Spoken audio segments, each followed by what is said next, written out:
And here it is. We go again. Roll up, ladies and gentlemen. One man went to mow. Here it is. We go again. Here I am again. Hope you're there with me. Another session has started, and your company is required.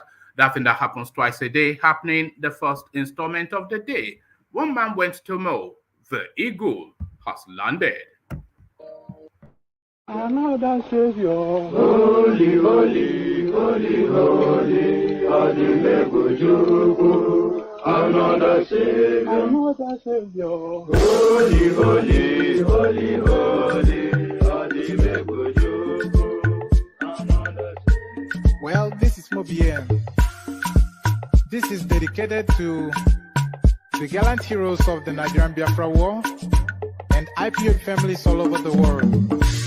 I remember the Nigerian Biafran War, in the thickness of the Biafra genocide.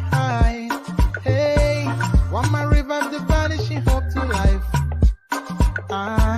Let the great Biafran army to fight, and they were singing out, holy, holy, holy, holy, all the Biafra is another Savior.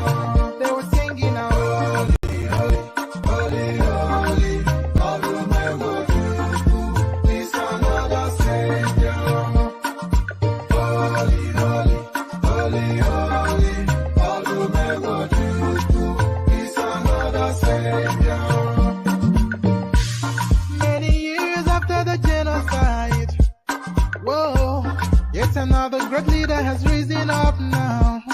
Oh, and he's leading the Biafrans to victory. Inyamadika yabika kwa namno.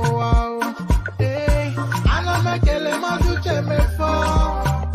Manemo, it's an honor having you on board. When I'm singing along, holy, holy, holy, holy, Namdekano is another Savior. Just sing along, holy, holy, holy, holy, Namdekano is another Savior. When I sing along, holy, holy, holy, holy, holy, holy, holy, is another Savior. Getting it right and getting it faster now. Holy, holy, holy, holy, is another Savior. Holy, holy, getting it right, faster, for freedom. Is another Savior. Yeah, for freedom. Holy, holy, holy, holy, Namdekano is another Savior.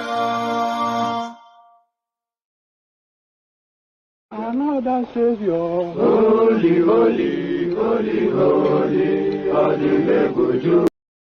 All right, enough of that. So that's the Holy Holy song. So Holy Holy, as guys, I bring you this. Tinubu dumps El Rufai Ganduje, pencils Zulum Shettima as running mate. So there it is right there. Just as I have always anticipated, what serves Tinubu the most, because the epicenter of Fulaniness is Borno State. If you want to know the heartland of our Fulanis, is Borno and Katsina State. So that's the core epicenter.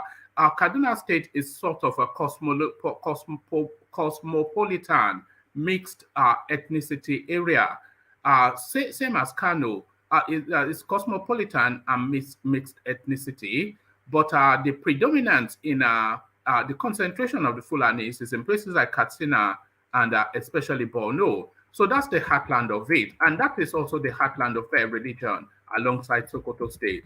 And that is where the respect is most within that space. So if he's looking to go with a strong Fulani person, he already has to go with a Muslim. So we can just abandon the Muslim ticket. I think that decision is already made. But who is the person is really where the decision is most pressing. So it looks as though he has ruled out El Rufai for obvious reasons. Ganduje because he's too toxic. Zulum the perfect choice, but Shettima is the person that Zulum naturally defers to because he is a senior in that space. Tinubu don't sell Rufai Ganduje, pencils Zulum, Shettima as running mate. So there is the decision now. It's a flip of a coin, but as it looks as though it is pointing to Borno State. From now on, it is fire for fire. Redeemed Church overseer Pastor Adeboye asks Nigerian Christians to defend themselves against attackers. So there it is right there, bullet for bullet, blow for blow. So the era of turning the other cheek are now already gone, because the way these people are going, they are happy to wipe you out if you let them wipe you out. So rather die on your feet than live on your knees, essentially the cry, the instruction. From now, it is fire for fire. Redeemed Church overseer Pastor Adeboye asks Nigerian Christians to defend themselves against attackers. So they've abandoned anything Buhari now in terms of protection. So just fight for your life or be taken down. So now he makes his prediction, but is it worth anything? Will it be the predictable prediction that we expect from him? 2023 presidency. Omokri reveals only candidate who is ready. So now I'm guessing that he's going to head to his party, of course, and then bring all of these wordings that he likes to use to pad it up with embellished, curated facts, pick and mix sort of a logic. 2023 presidency, Omokri reveals only candidate who is ready. So who is ready, according to Omokri? I don't think you get any prizes for guessing who that might be. More presidential, vice presidential candidates in Nigeria, including Atiku, Governor Okowa, claim missing certificate. So all this brouhaha about somebody that is 70 plus not being able to produce their primary school certificate is something that is somewhat head-scratching for me. You know, even people in their 40s and 30s that have moved sufficiently in the course of life, they are not able to produce a lot of these certificates, because those certificates, they lose their relevance in the course of, because it is really your most advanced certificate that usually secures you a position. And it is somewhat something that's been abandoned. Now, I mean, what use is it to anybody? What primary school you went to and what happened there? It is your most relevant certificate to the position that you're seeking. That is the most important thing. This is the most pressing. And who really hangs on to a primary school certificate of attendance or something? Atiku, nearly 80, you are asking him to go and produce his primary school certificate. Is this primary school even there? Have they not even turned the place into a shopping mall? So there it is right there. More presidential, vice presidential candidates in Nigeria, including Atiku, Governor Okowa, claim missing certificates. So that's fair enough, so long as they can produce enough that satisfies the space. A minimum bar of a school cert, all of them degree holders, so that is sufficient enough. Some Nigerian leaders carefully plotted to deny Southeast presidency. This is Orahaneze Ndigbo, still belly aching, Turn by Turn Nigeria Limited, but it looks as though they have not yet still gotten the memo. Some Nigerian leaders carefully plotted to deny Southeast 2023 presidency, an outcry from Ohaneze Ndigbo. So that's Ohaneze Ndigbo. So plenty to chew through. Lean back, kick back, take it easy, relax into it. Click on the like button as you're coming in. Click on subscribe if you haven't done that already. We're pushing hard. And as Ajale Koko explained to you just yesterday, if you have any reason to be spending as much time as you do here, and I know you all that come here regularly, and you're not clicking on the like button because you feel that you are Igbo or something, and the place is anti-Igbo, then why are you always here if the place offends you so much? We put in the effort. The only requirement is for you to click on the like button. So do that as directed. Let's play the Kegite music, and then we come into the fullness of it. Only water, where they see ma.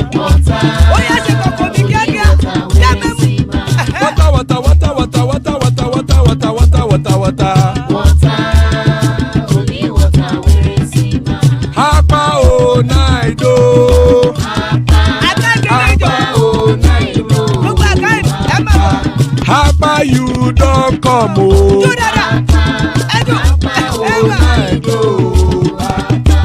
Hapa oh night oh.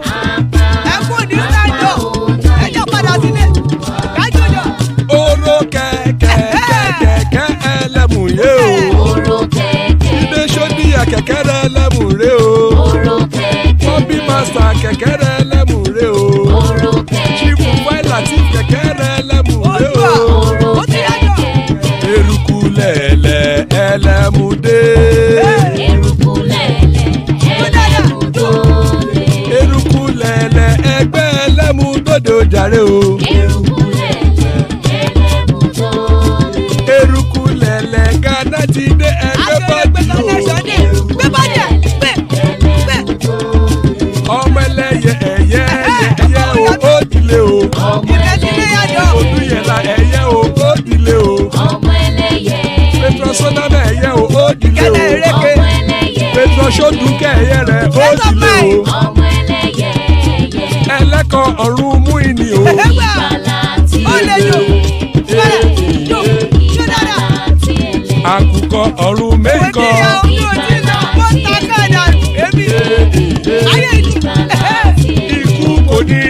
gbéṣe o. ìgbàlà tí èlé ìgbàlà tí àrùn kárùn kò ní. And and there it is right there. Ikuko Niru Agweshe, may death have nothing to do with us. So here it is. Ikuko Niru Agweshe, as guys, I bring you this. Tinubu dumps El Rufai Ganduje, pencils Zulum Shettima as running mates. So here it is. The presidential candidate of the ruling All Progressives Congress APC for the 2023 election, Asiwaju Bola Ahmed Tinubu, has reportedly rejected the chance to pick either Governor Nasir El-Rufai of Kaduna State or Governor Abdullahi Ganduje of Kano State as his running mate. Tinubu, a former Lagos State governor, has reportedly zeroed his search on Governor Babagana Zulum of Borno State or his predecessor, Senator Kashim Shettima. It was gathered that Tinubu would return from France and announce his running mate before the July 15 deadline set by the Independent National Electoral Commission, INEC. The APC presidential candidate who had limited his search to Borno, Kano, and Kaduna states, with all the prospective running mates being Muslim, dropped Nasir El-Rufai despite the active role in the emergence of Tinubu. An ally of Tinubu told correspondents that the former governor is expected to consult on who he should pick between Zulum and Shettima when he returns from France. The source said the race for the running mate for Asiwaju has been reduced to just two men. They are the governor of Borno State, Babagana Zulum, and his predecessor, Kashim Shettima, who is the senator representing Borno Central Senatorial District. All things being equal, the running mate should emerge between these two men. So there it is. Yes, it is true that Governor of Kaduna State, Nasir El-Rufai, was also being considered.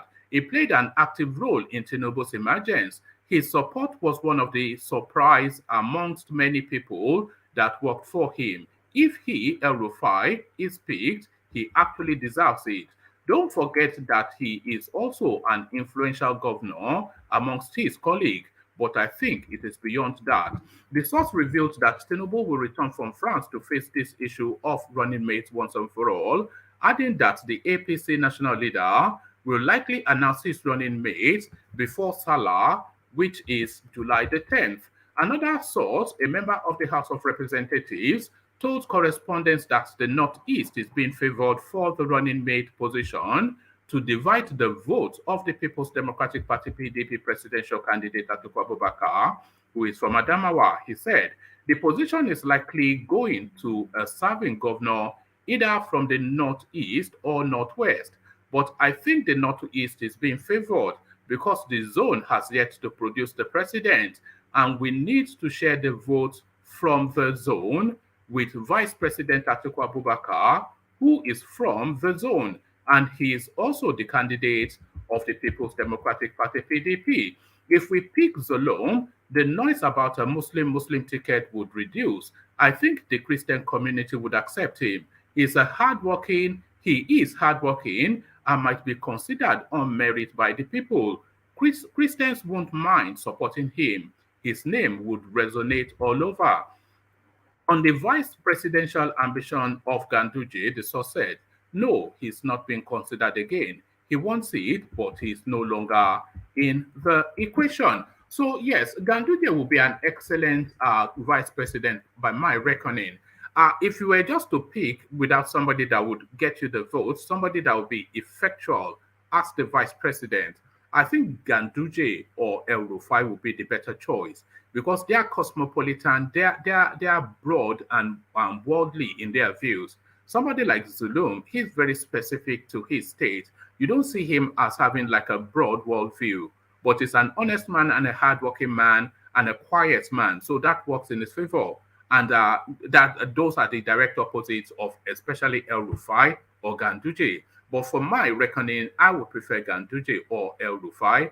But then, of course, for reasons of political expediency, it looks as though they've been set aside. From now on, it is fire for fire. Redeemed Church Overseer Pastor Adeboye asks Nigerian Christians to defend themselves against attackers. The General Overseer of the Redeemed Christian Church of God, Pastor Enoch Adeboye, has asked Christians to defend themselves amidst rising insecurity in Nigeria.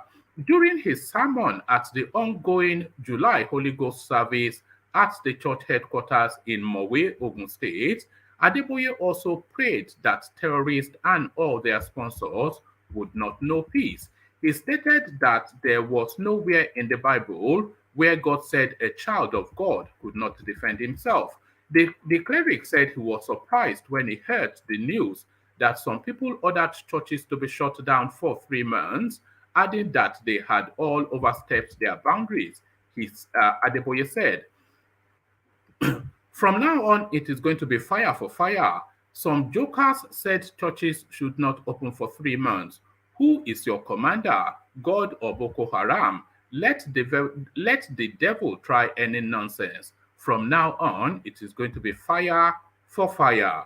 I don't want to say much because I know some people may want to twist it, but I have searched the Bible from cover to cover, and there is nowhere in the Bible where God said a child of God cannot defend himself. If you find the place, let me know. He said that if they slap you on the right cheek, turn the left. He said that one. If they slap you the left, what do you do?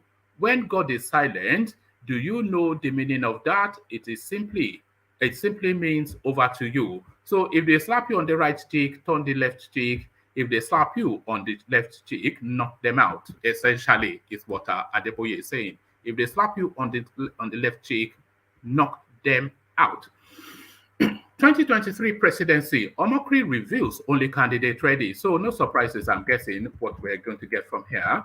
Reno Omokri, a former ex-aide of ex-president, not a former ex-aide, of course, a former aide is, sorry, I misread that completely.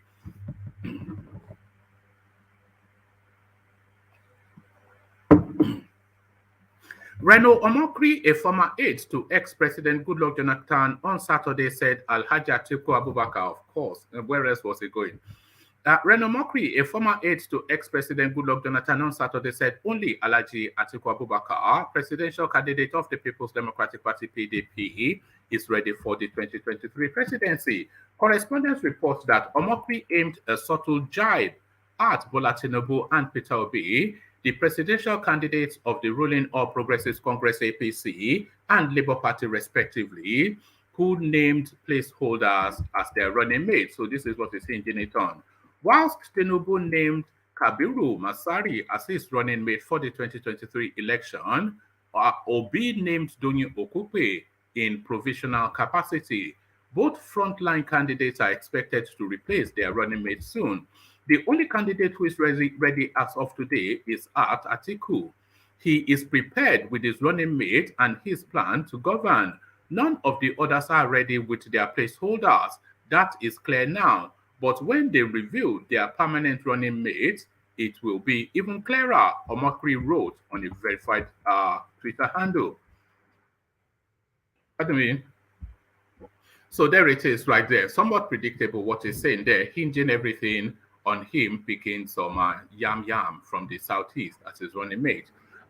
More presidential, vice presidential candidates in Nigeria, including Atiku, Governor Okowa, claim missing certificates.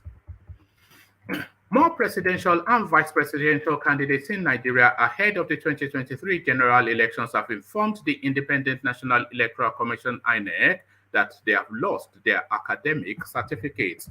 Documents displayed by INEC and cited by correspondents show that apart from the presidential candidate of the All Progressives Congress APC, Bola Tinubu, and his running mate Kabiru Masari, whose claim of loss of certificates has continued to generate interest across the country, the vice presidential candidate of the PDP, Dr. Ifeanyi Okowa, also said his secondary school certificate is lost. Another presidential candidate who claimed to have lost all his certificates is Prince Abdul Malik Ado Ibrahim of the Young People's Party, YPP, whilst the presidential candidate of the People's Democratic Party, PDP, Alhaji Atiku Abubakar, submitted an affidavit informing INEC that he changed his name from Sadiq Abubakar, as it appears on his West African school certificate, to Atiku Abubakar. The presidential candidate of the Action Democratic Congress, Sani Yabagi, also submitted an affidavit saying the name on his degree and West African school certificate is different from what he currently bears. Correspondents report that Delta State Governor and Vice Presidential candidate of the PDP, in a sworn affidavit attached to his particulars, disclosed to INEC that his West African school certificate obtained in 1974 was missing. The affidavit of loss of original certificate obtained from the High Court of Justice Delta State in Asaba Judicial Division on October the 3rd, 2006, reads in part, I, Ifeanyichukwu Otho Ikowa, adult male Christian, medical doctor, and Nigerian citizen of House Number 4 Commissioner's Quarters, Asaba Delta State, do hereby make oath and state as follows, that I personally enrolled and sat for the West African School Certificate examination in the year 1974 at Edo College, Benin City, in now Edo State, that I passed the set examination and was subsequently issued the set certificate thereof. That the original of the set certificate issued to me is now missing, lost, and cannot be found. Also in the affidavit sworn at the Federal High Court of Justice Maitama, Abuja, on June the 3rd, 2022, YYP candidates disclosed that on July the 17th, 2021, whilst in transit from Abuja to Kaduna, he lost certain documents which included original BSc certificates issued by American College of Los Angeles, dated 1988, high school diploma issued to him by Longley High School, Norwich, United Kingdom, dated 1979, and official degree transcripts. Also lost was expired international passport issued by Nigerian Immigration Service, etc. So on and on it goes.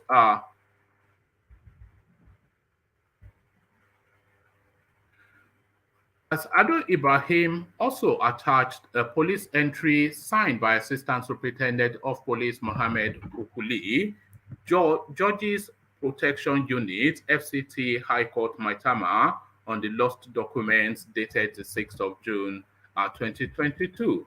Also the former Vice President and presidential candidate of the PDP, Atiku Abubakar, in his particulars, is silent on the primary school he attended.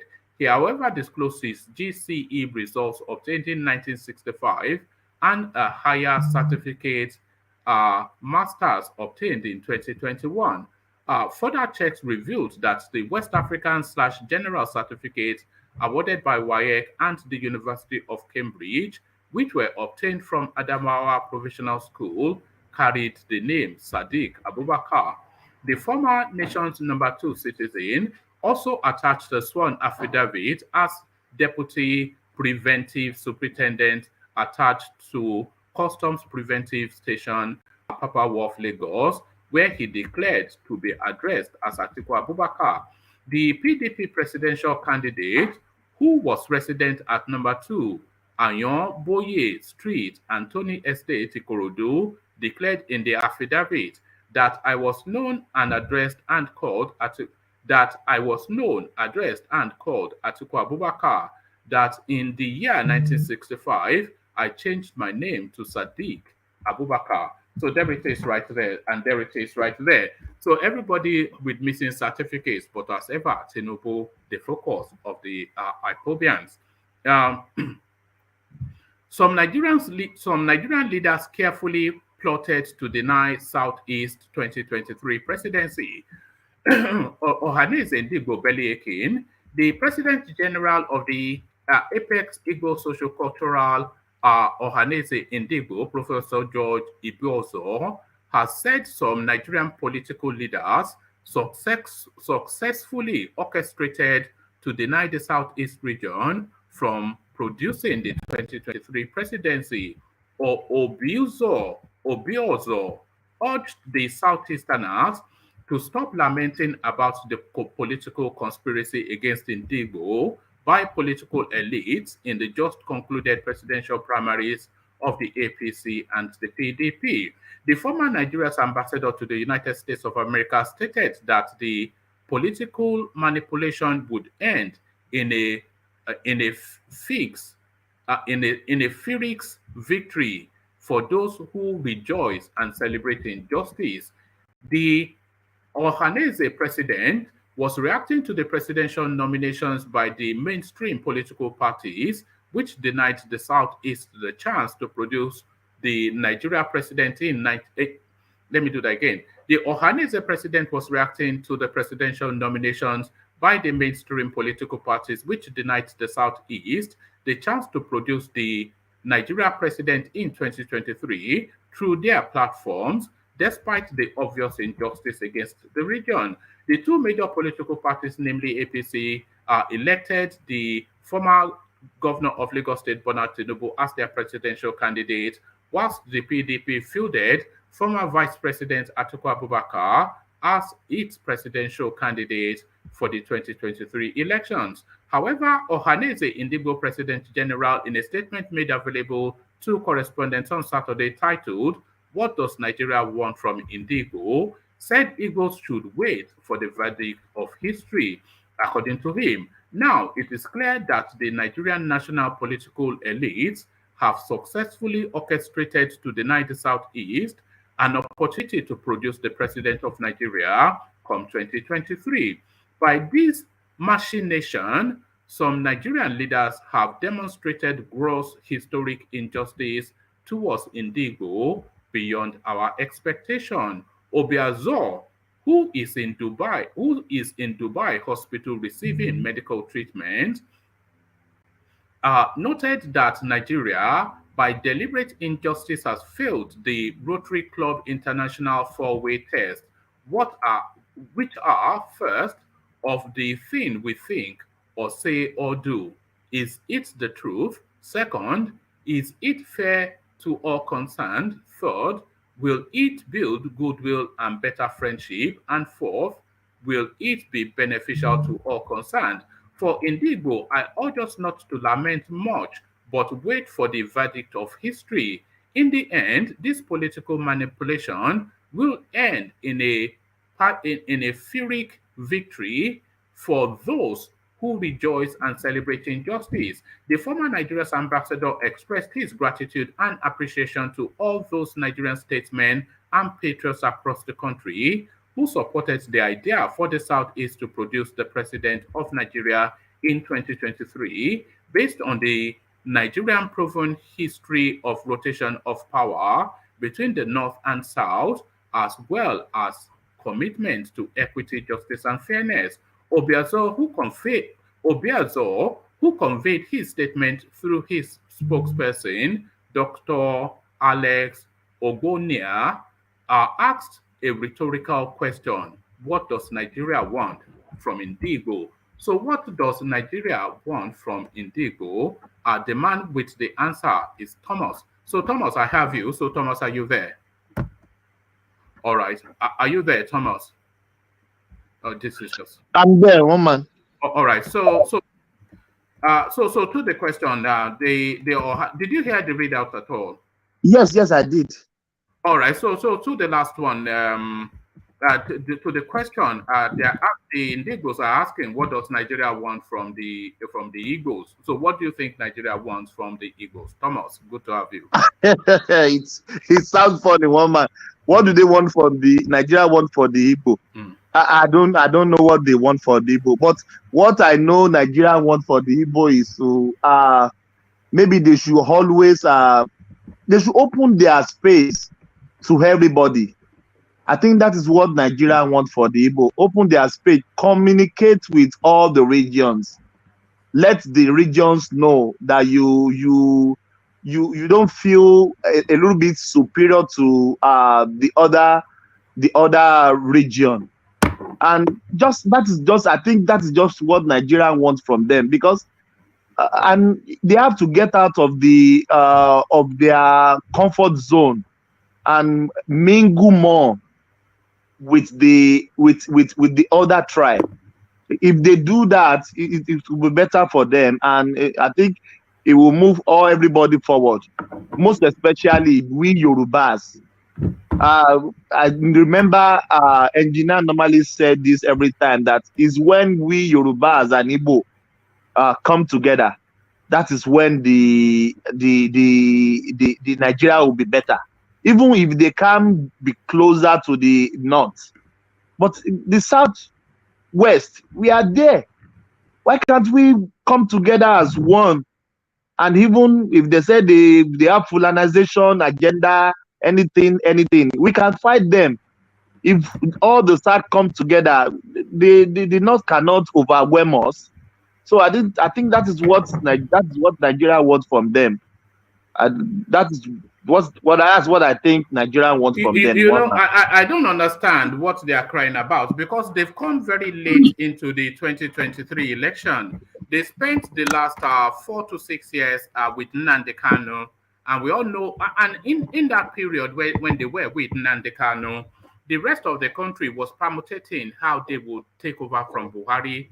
So now, when it comes to the last minute, when the election is suddenly upon us, they've now come up with the narrative of it is our turn. Haven't not done the groundwork. So you cannot not do the groundwork and then expect people to that have done the groundwork to yield space to you. So I think it's an unfair expectation from the Southeast. I mean, all that time they spent with Nnamdi Kanu, this is the price that they're paying now. You remember, woman, I had Pansat one day. I said, is all the agitation now is gone? So probability when Peter Obi maybe he finally not become Nigerian president come 2033. So are we going back to the same narrative? So that is what we that is where we find ourselves, one man. And you as you rightly said, 8 months ago, 7 months ago, 6 months ago, the agitation is still up there in high esteem, one man. But as soon as Peter Obi come out now, everything has changed. We don't even think maybe the agitation is there anymore. So, one man, Babade Dibu in Ibadan, may his soul rest in perfect peace. He said, when you finish one election, that is where you start permutating for another 4 years, one man. This 2023, when they finish that 2023, the next election, permutation and campaign and canvassing has started underground. So it's not that when election is near at the corner, that's where politicians started their election, their politics. They've started way back 2 years. When do you think Tinubu started campaigning for the presidency? It's almost 2 years ago, one man.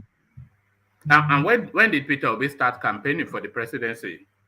Maybe 2 months thereabout ago. So there it is. And who else in the Southeast was campaigning 2-4 years ago when Tinubu was campaigning? Nobody. When Tinubu was building allies and making friends and putting himself on the line, who in the Southeast was doing that? Nobody, I don't think. If anybody. So that's the groundwork now. Is that not the groundwork? You know? That is the groundwork. Oshibando, you remember when Redeemed Church started to build political structures? Yes. Who was doing that in the Southeast? Do you remember when Rotimi Ameti was putting a Fulani Railway 3-4 years ago, building universities? Yes, building universities in Katsina. Who was doing that? You can't come 2-3 weeks to the event and then say you are. I mean, it's befuddling. It's befuddling. But let me take it. Go on. Yeah. So it's very. I hope this momentum. Maybe if the next election comes in, I know Peter Obi is not going to be president of Nigeria. I know that it's between PDP and APC. So maybe after that 2023, if they sustain that momentum, come 2027, they can push Soludo, because everybody loves Soludo, one man. even in the north, in the southwest, in the southeast, in the south, in the everywhere, people love Soludo. I think it will be makes more sense, and it will help the southeast. Let's just focus. Let's face this politics squarely. All So right. it will be better for us, one man. All right. Let me move you from Peter Obi to Tinubu, and he's still on that journey searching for a vice presidential candidate. But it looks as though he's getting somewhat towards the end of that journey. He's by reasons of elimination, he's narrowing the field. So El Rufai, who I personally think will be excellent, he has jettisoned him. Ganduje, who I think will be great, he has jettisoned him. But for reasons that I find understandable, he's narrowing his search now to a toss-up between two people, Zulum and Shettima. So it's almost a certainty. In fact, this is a certainty that it's going to be a Muslim ticket. But who is that Muslim going to be, Thomas? One man, is Zulum Muslim or Christian? He is very much a Muslim. Muslim. Oh. It's good, one man. There is the out of the 4 person that you mentioned now. I think all of them carry the weight. They really carry the weight, and Zulum is really working, one man. And the Northern love, they like him. So in fact, I think every Nigerian likes him. I like Zulum. He's a gentleman, isn't he? Yeah. No. He's a gentleman, and he doesn't look like fanatics to me. Maybe we have another opinion about him. He doesn't look like the core Northern fanatics to me. I like him. And he's doing well, one man.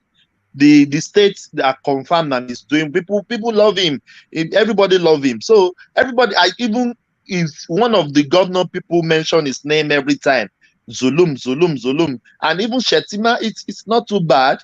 But Ganduje too. We need Ganduje too, one man. Ganduje will need Ganduje because he needs Kano, yeah. He needs Kano, one man. He needs Kano.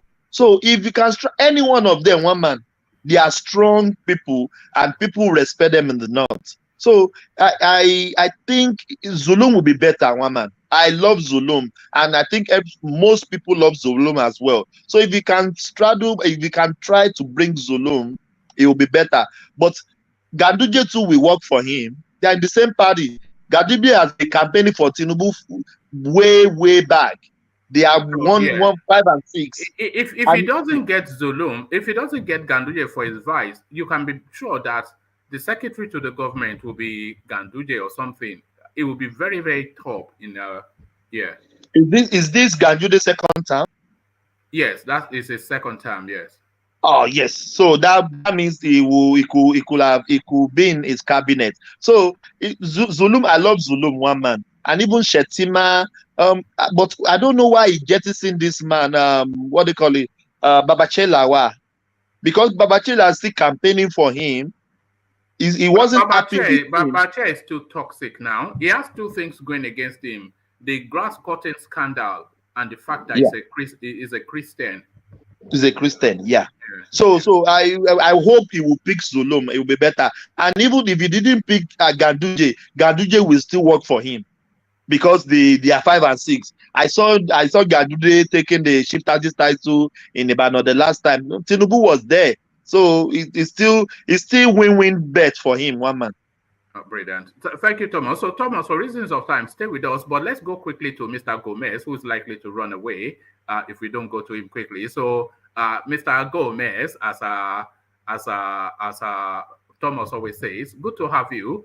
So you make your cameo appearance again, and the conversations, of course, they talk about the plot against the Southeast, which is something that they're still laboring, even though events have moved on, and Tinubu narrowing his choice to Zulum or Shettima, which is understandable to me. But what are your thoughts on those, Alexander?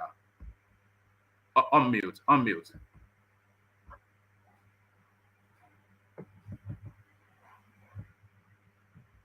You're still muted. Yes. Okay, carry on. Okay. Good morning from Sugarland, Texas, folks. Good morning. I like Zulum a lot. I said this on this platform about a year ago, and some Eastern brothers of mine came and would try to cuss me out that I'm a Fulani lover. Zulum is an amazing governor. He's a hands-on governor. Those are the kind of, it reminds me of Tunde Fashola in his heydays. You know, someone that just goes around and inspects projects and interacts with people and has the people's interest at heart. Zulum will be a good vice president, very good vice president. It'll be the right choice to make. Tinubu. And the Muslim thing, yeah, you think that's pretty much it will just have to I take that. don't know. I don't know how that's going to play out. I'm still on the dark concerning that. Whatever, even from the way I see it now, I'm going to be hyperbolic. From the way I see it now, even if Tinubu chooses a cat, I think he'll still be president of Nigeria. So, what's his name? Obi has totally destroyed Atiku's chances of becoming the president of Nigeria 2023. Totally. That's out of the equation right now. So essentially, like I said earlier, the fight is between Obi and Tinubu. Don't poo-poo like I wrote on your super chart the idea of Obi making strides in Lagos. You have a huge population of Igbos in Lagos. One man, you keep on saying I'm your man. That's all sales pitch. You're a Lagosian. All those new neighborhoods in Lagos are all predominantly Igbo neighborhoods. Any neighborhoods that sprung up from the mid-80s were all neighborhoods that are predominantly dominated by the Igbos. You have a huge concentration of Igbos in Lagos.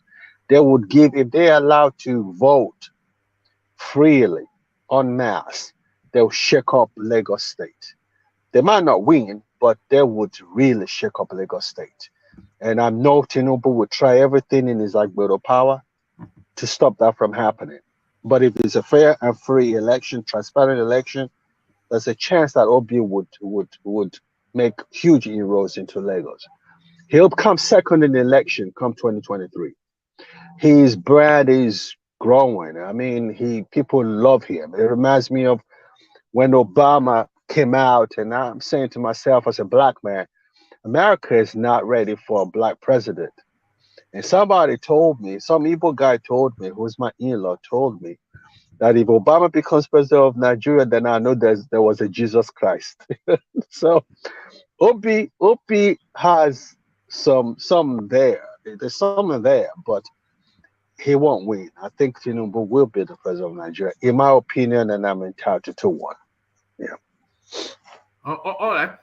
I'm just trying to check the estimated numbers of Igbos in Lagos, and it's put round about 3 million, not residents but eligible to vote Igbos in Lagos, 3 million. So, and I suspect not all of them will surrender to the Obi narrative. So I'm not sure that they impact on anything. Is my concern. We say the thing about it is that the Yorubas will get complacent. That's the problem. And Igbo people are really dogged. If they really want to come out and vote for Obi, they'll come out en masse. I'm telling you that right now. I know how the mindset of the Igbo man is. There's something called Igbo Kwenu. That's very big in Igbo land. They'll come out. They support each other. They'll come out. Yoruba people get complacent. That's the only reason why they might make inroads into. If you say you have 3 million eligible voters from the Igbo extraction, you can trust me that more than half of them will come and vote that day, because they're determined to put Obi there, and they will do everything. You see how Jewel comes on the platform and defends him. That guy would defend him to the very last. That's an Igbo man for you. When they committed to something, they're totally committed to it. We get complacent. We spoiled people. Yoruba people are spoiled. We've had it our way for a long time. So we take a lot of things for granted. They don't take a lot of things for granted, because everything that Igbo man does, He has to go and take it by force. So they will come out and they'll shake up Lagos. I am telling you, take it from me. Inside information. I know what I'm talking about. If Tinubu becomes the president in 2023, then that would mean that the Yorubas, as an ethnicity, they would have ruled Nigeria longer than anybody else.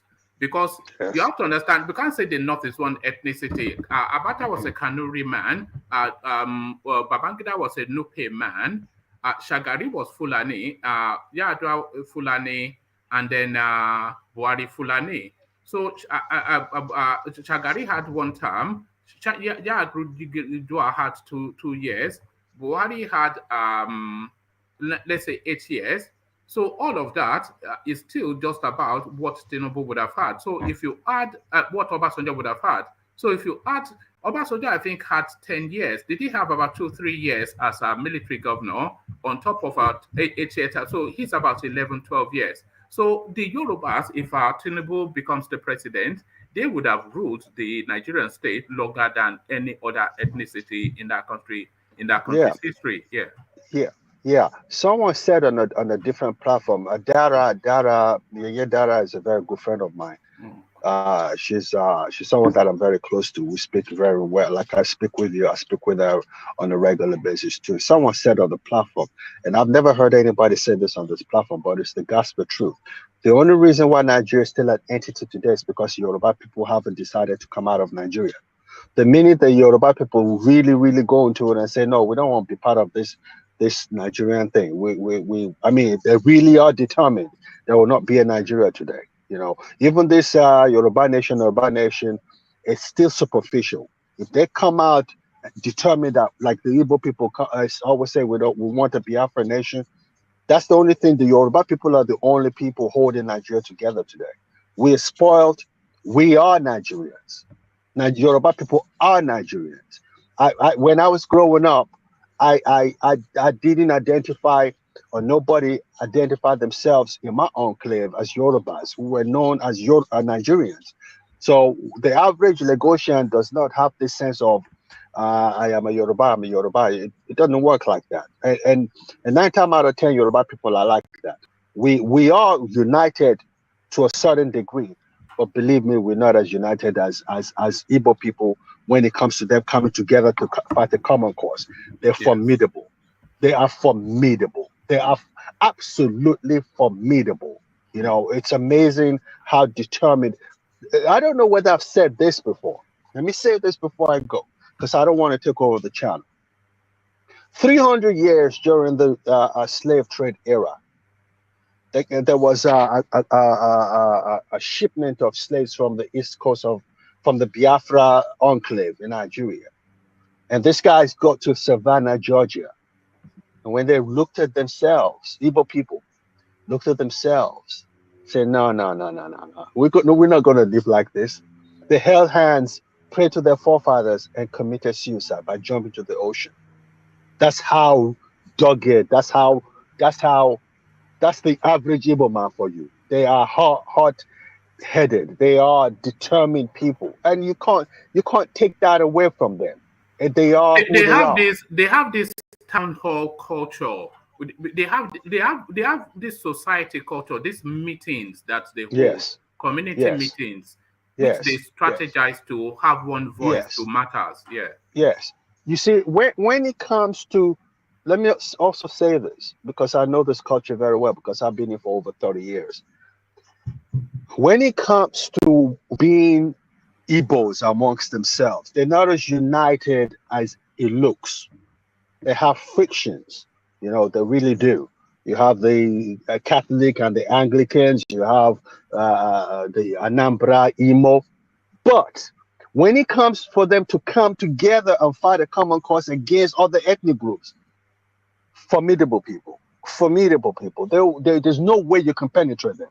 There's no way you can. That's the way God created them. So, you know, it's time for the evil man to be president of Nigeria. Fair is fair. I say that all the time. But they need to be more inclusive. They need, like Thomas said, they need to make people be part of their setup, because They, Yeah, I but mean, they are too, but they are too clannish. That is the they thing. are, they Yeah. are, they are, they So are. by instinct they don't include others, and And they politics do you that have at their to. Yeah. peril. Yeah. And they do that at their peril. That's the reason why they're not where they are today.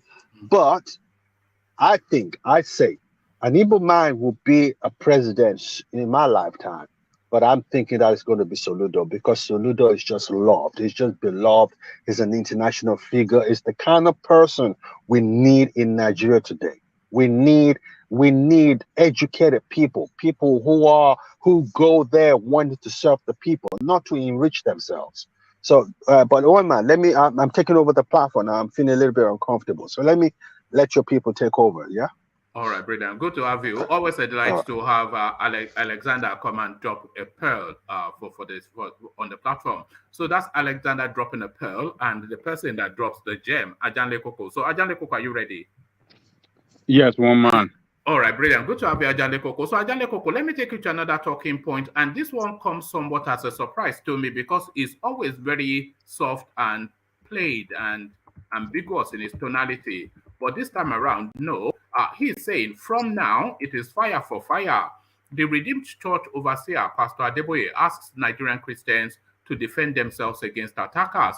So this seems to be the narrative that is sweeping the entirety of the country. We had a northern governor, I can't quite remember which state, that told these people to go and get arms.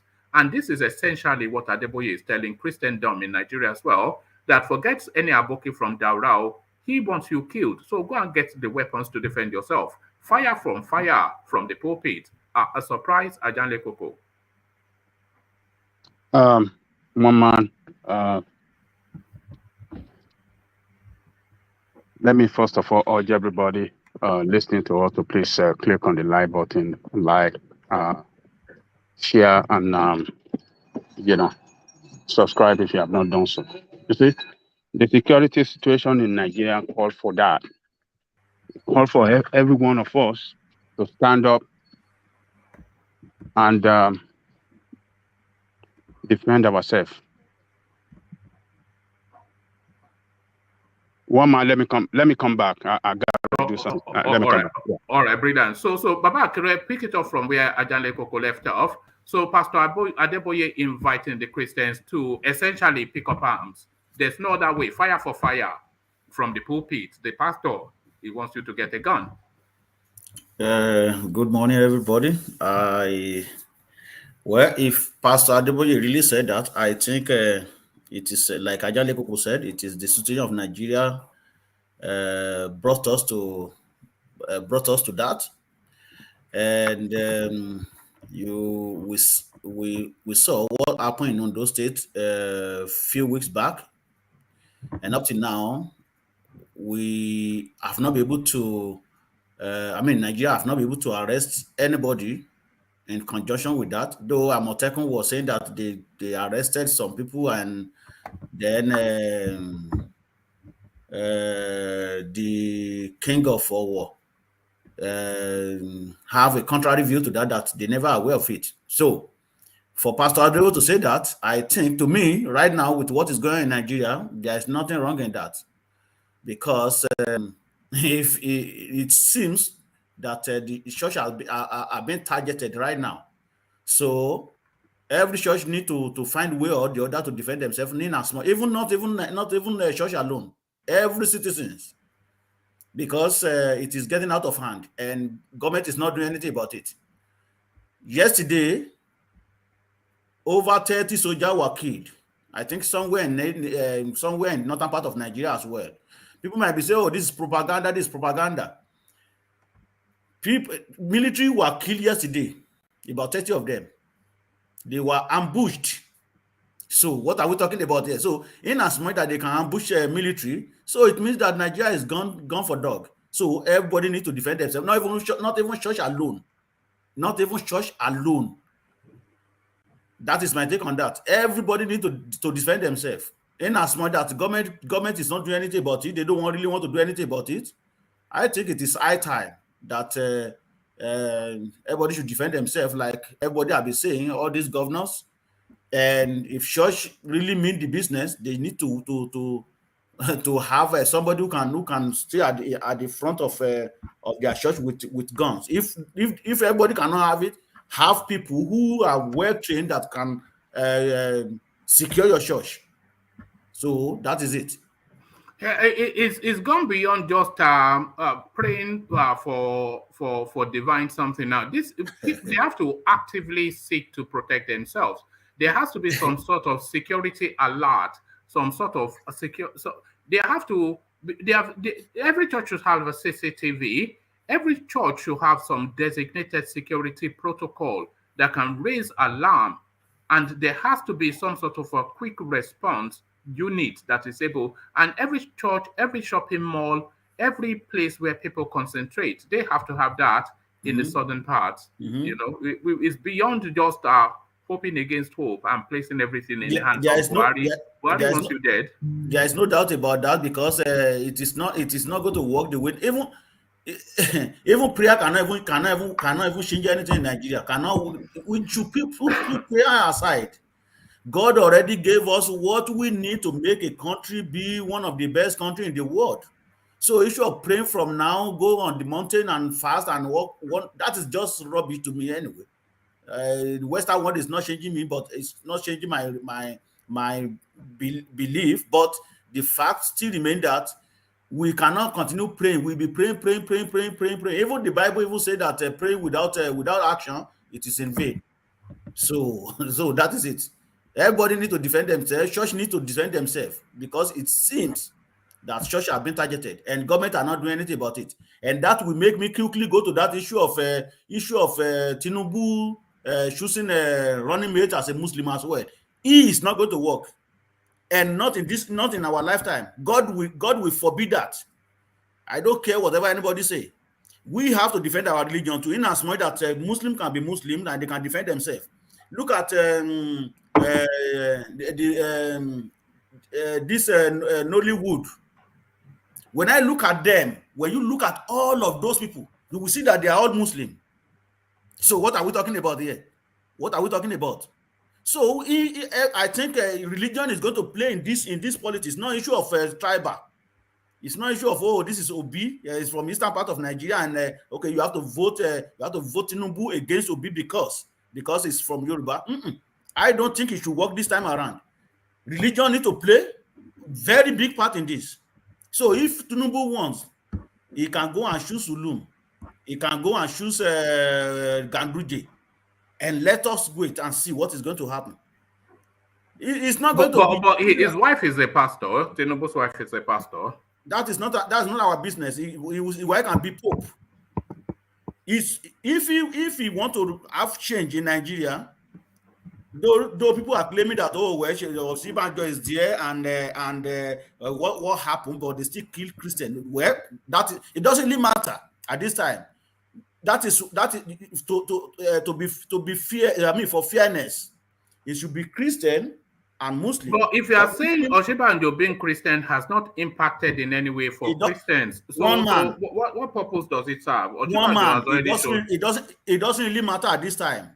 In as much, so you want to tell me now that Tinubu don't have Christian in another part of Nigeria that they can choose from?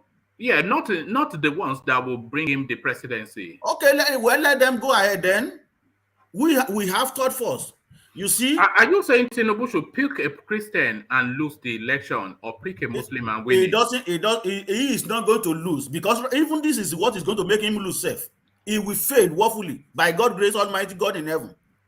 He can continue. I'm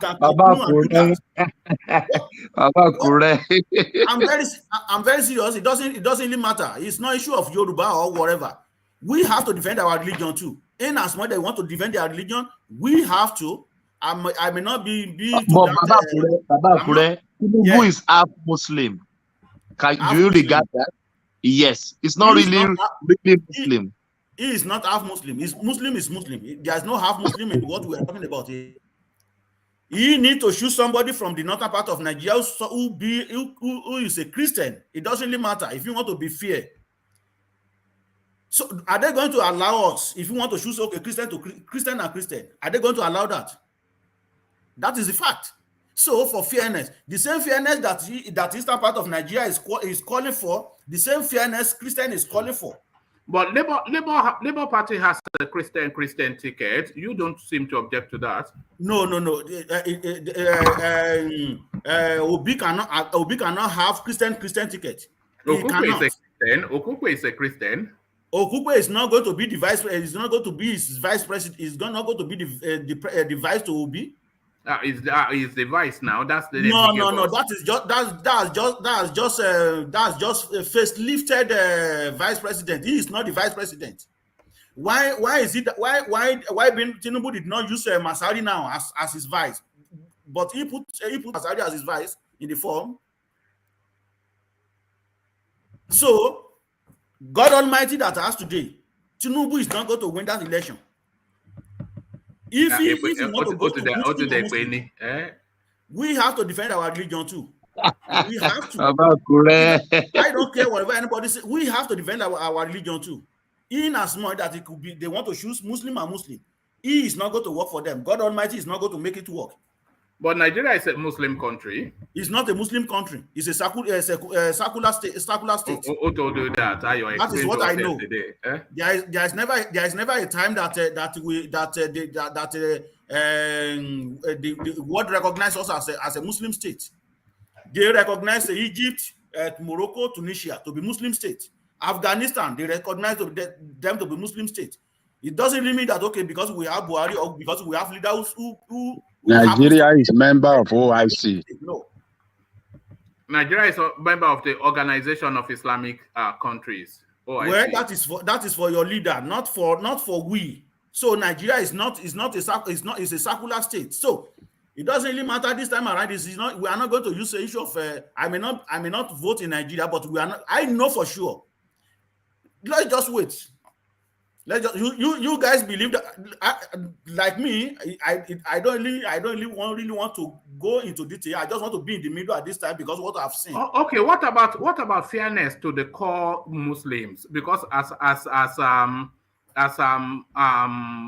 Thomas rightly said, Tinubu is not really seen as a Muslim. So what about Muslim representation? If you have a Christian and you have somebody like Tinubu who is not really considered a Muslim, then essentially that be who told you that if Tinubu does not consider himself as a Muslim? Yeah, but the real Muslims don't consider him. The real Muslims don't. Yeah. Hold on, one man. If he doesn't consider himself as a Muslim, why did he go to Mecca?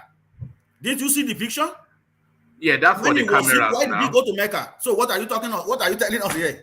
No, that's for the cameras now. The real Muslims, they don't consider him Muslim. So if he's a Christian, they will see it as a Christian ticket. By God's grace Almighty, the creator of heaven and earth, he is not going to work. We have to defend our religion too. It doesn't really matter at this time. It doesn't really matter. Oshibanjo may not do anything. We agree. That's okay. But now, if Tinubu also wants to be president of Nigeria, he has to choose a Christian as his running mate. Obi is a Christian. He has to choose Muslim as his running mate. Obi cannot choose Christian. He is not going to work for him too. Nigeria is not one religion. There is nowhere in the world that will happen. It is not going to work. All right. All right. Let me. Sorry. Did somebody want to come in? It's me. Yeah. So Baba Kure, so this time around, so Tabere Basonu, Kalogbe Shogo le fe fi se ni. Yeah, Baba Kure has brought out the Bible. The Bible are there now. In the name of Jesus who made me. In the name of Jesus who made me. If that was online, you would be banging. I suppose Baba Kure 100% I suppose Baba Kure. You know, it's not a Muslim country. That's the agenda. The agenda some part of the country want for Nigeria. It cannot possible. Don't worry, Nigeria is already a Muslim country. My wife is a Muslim. My wife is a Muslim. I'm a Christian. My wife is a Muslim. That is Yoruba for you. And I come from traditional house. My son name is Fadipe. What are you talking about? If some part of Nigeria say they don't believe, say some Yoruba are Muslim, they should forget it. Look, Nigeria is a Muslim country. Forget it. Your currency is Arabic something. Your country is Islamic organization or something. The constitution is full of Sharia something, and you are saying Nigeria is a Muslim country now. Let's just So Nigeria is a Muslim country, and in Nigeria we have the most church. The population of the church in the whole world is in Nigeria. Where is the It's a benevolent Muslim country, so they allow you to practice your own religion. That is for them in the north. That is for them. It's not for us in Yoruba. In Igbo, can you go to Igbo and tell them Igbo is a Muslim? Can you go and tell Igbo is a Muslim?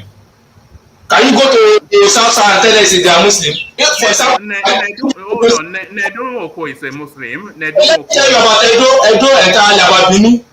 Before Benin, the whole of Edo is they are Muslim. Out is an Islamic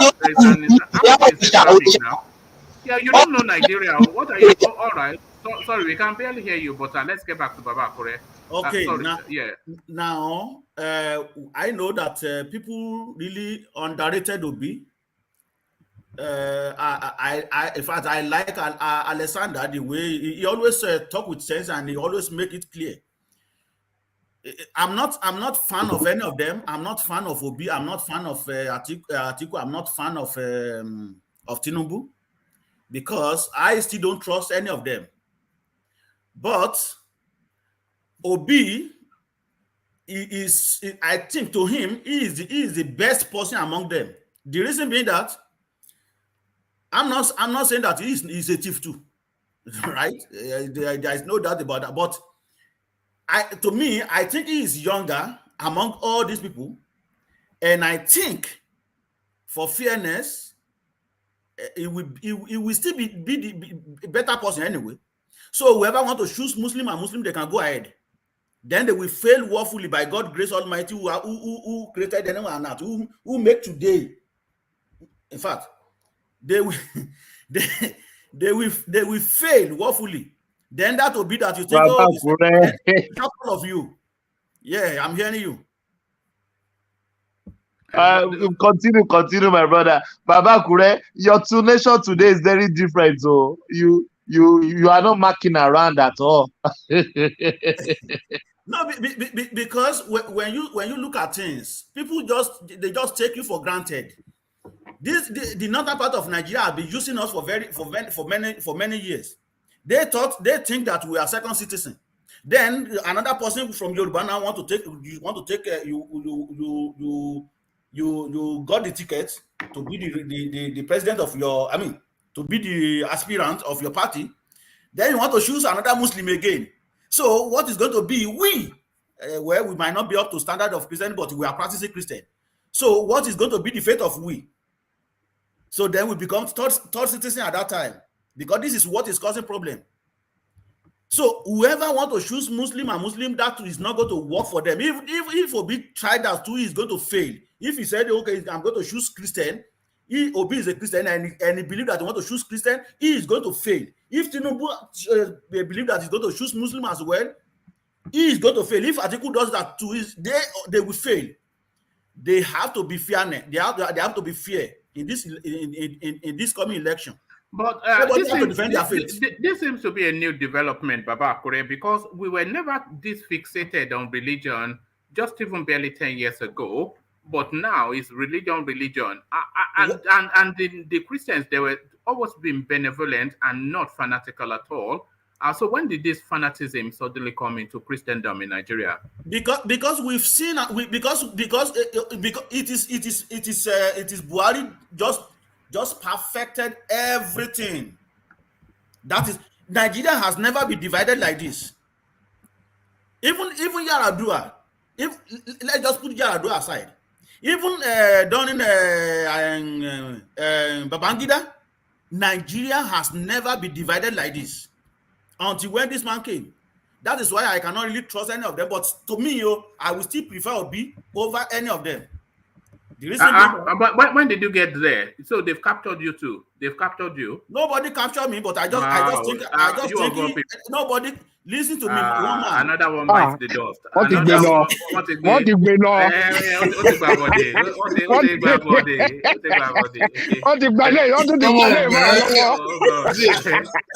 Come on, man. They didn't capture him. He just made up his mind.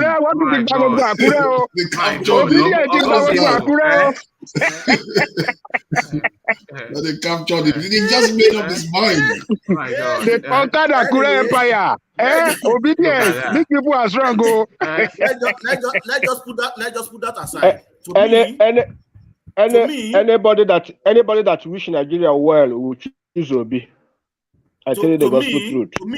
To me, honestly, anybody that wish Nigeria well will choose Obi. All right. Settle down. Let Baba Akure carry on. Sorry, Baba Akure carry on. Honestly, I even on Obi, there are some guys came to my house yesterday and we were having a party and enjoy ourselves. And I was even saying it that to me, I don't trust Obi, but I think we need to shock these people.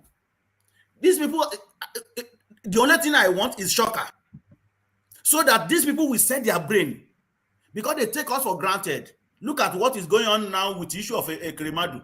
Because they think that we cannot even do anything. Look at, you just make mention now that everybody now, they don't even have their certificate. What kind of country is this? Buhari could not even provide the cells. Even the secondary school, they have to handwritten in ordinary paper. And they so you are going to abandon your own tribesman to go and back with all one man. This is no issue of tribe. This is not okay. Now Tinubu that has not even won election. This is not even during Obasanjo. I didn't even support Obasanjo. I didn't even support Obasanjo because I don't trust him too.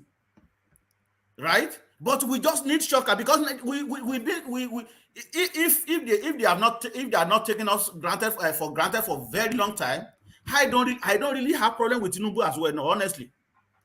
But the fact is that these people take us for granted. There is nothing. I don't think they are going to do anything. But we need shocker that we set the brain of these old cargoes, that we are not fooled. If we don't get it, if we don't shock them this time around, let's just forget about Nigeria. Because these people you see the same Tinubu and Atiku, they are not going to do anything. In as much these people can be spending this much money at this time, and the country is broke. What do you think they will? What do you think they will be looking for when they get there? They just want to go there to oppress us. There's nothing good is going to come out of these people that you are seeing here. So if they don't use third force now to break the backbone of PDP and APC, you forget it. All right. Suddenly nobody has certificate now. Even Okowa, for that matter, they don't have certificate. What are we talking about here? If your certificate lost, you go to your school, you get certificate. Because they take us as a fool. That is why everybody just declaring, I don't have certificate. Because they know that we are not going to do anything about it. All right, thank you, Baba Akure. So, Baba Akure, for reasons of time, let me take that certificate space to Ajanle Koko, who is now ready for us. So, Ajanle Koko, Baba Akure has opened up that space for weeks now, at least a week to 10 days. Just all manners of flogging against Tinubu that he cannot at 70 produce a primary school certificate. But it looks as though they have to dish that beating round now, including the PhD holder who has presented an affidavit for its schools, for its primary school, and pretty much everybody in between. Affidavit presidency is what we're getting now, Buhari style. So Okowa, Atiku, even the one that went to school in the UK, some guy or the other from YPP, Malik Ado Ibrahim, all of them, affidavit, my certificate is missing. Does this surprise you? And should people now go with the same zeal at these people as they have done against Tinubu? Ajanle Koko. The issue of Okowa is different from that of Tinubu. Why? Where is his primary school certificate? Where is it? I don't think he mentioned about the primary school certificate missing. It was only the secondary school that he said is missing, according to that report. I'll check again. I think, but Yeah. so where is that one? Where is it? And I want to tell you one man. Different rules, school in Abby. Nigeria. Different rules. No, hold on. Let us clarify it, in a very simple way. He schooled in Nigeria. He attended university in Nigeria. Right. And he must have presented his secondary school certificate. They must have verified it, because when you back in the days, when you gain admission, they will verify with WAEC. So surely he have secondary school certificate. He went to university, after university to medical school. But at that level, mobile oil, they told us they checked Tinubu certificate from primary to university, but that didn't satisfy you. But you are saying WAEC checked Okowa, and that is enough. No, the difference between two of them is that of Tinubu, the primary, the secondary school is missing. It's not on his form now, but it was on his form in 2000 and is it not 1999 they started this democracy? So the rules have changed. The rules have changed. No. Hold on. Is it 1999? Yeah, 1999 they started this Jankara democracy. In 1999, he wrote it on his form that the primary school he attended, the secondary school he attended, which was verified to be fake, verified to be non-existent. Nobody verified that. What do you mean verified? They did. Gani Fahimi did. They took him to court on the basis of that. So that is the difference between Okowa and him.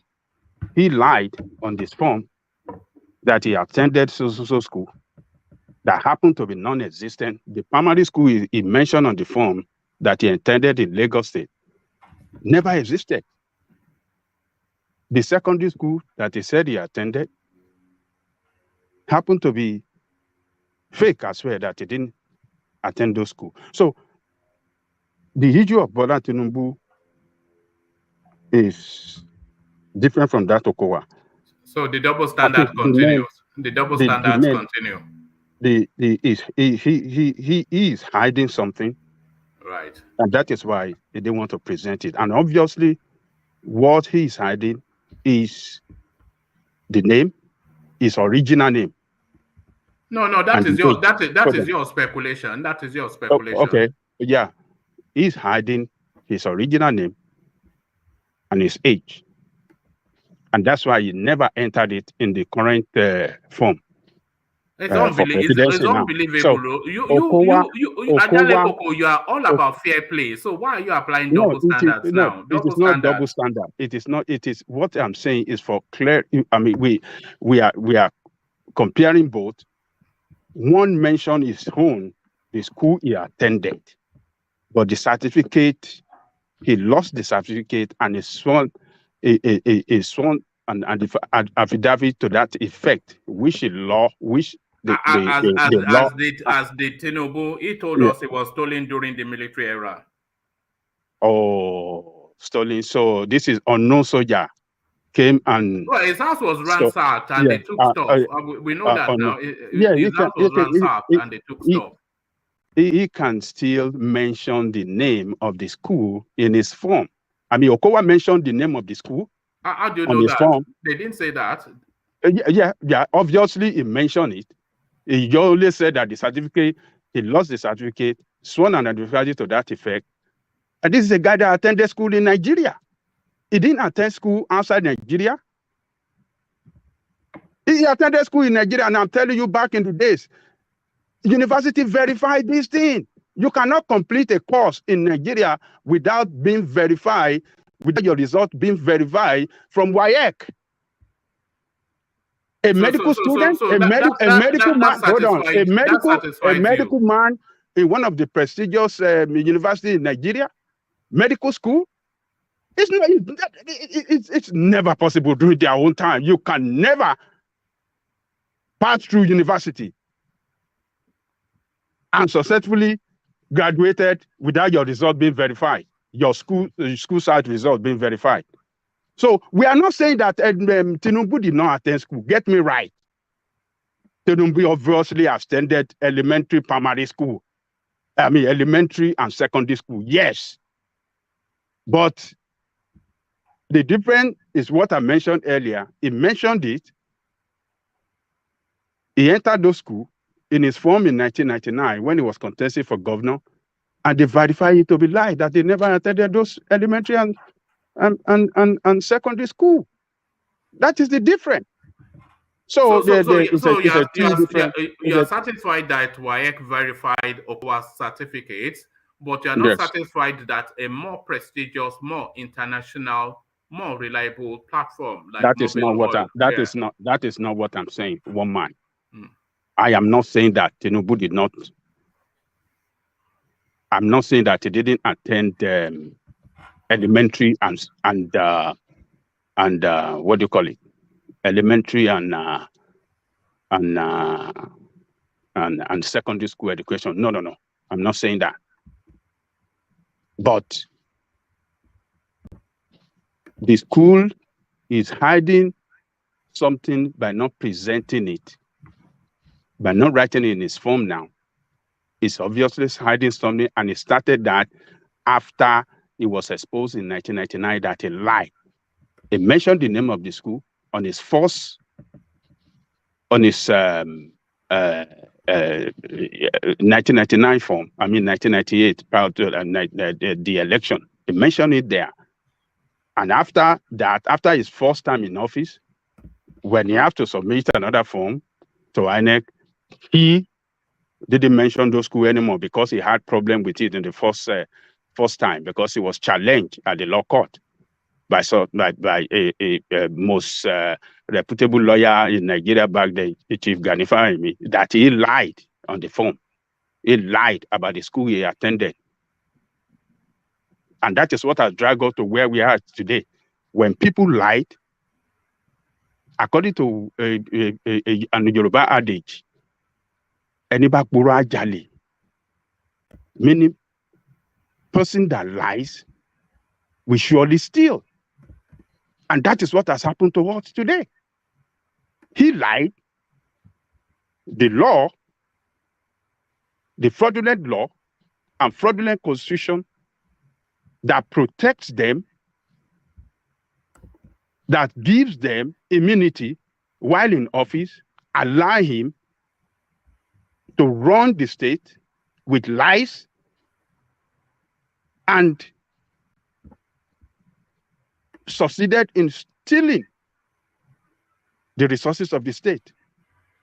This is what you get when you have people that lie. When people that lies about who they are, when they get to the position of power, they will lie to you and they will be stealing. Whoever lies will steal. And that is what you have in Nigeria. They lie to you that, oh, when I get there, I will do this, I will do that. You don't check the character of these people. And when they get to the position of authority, they continue to lie to you and they use that position to enrich themselves. They will steal your resources and they will run your state down.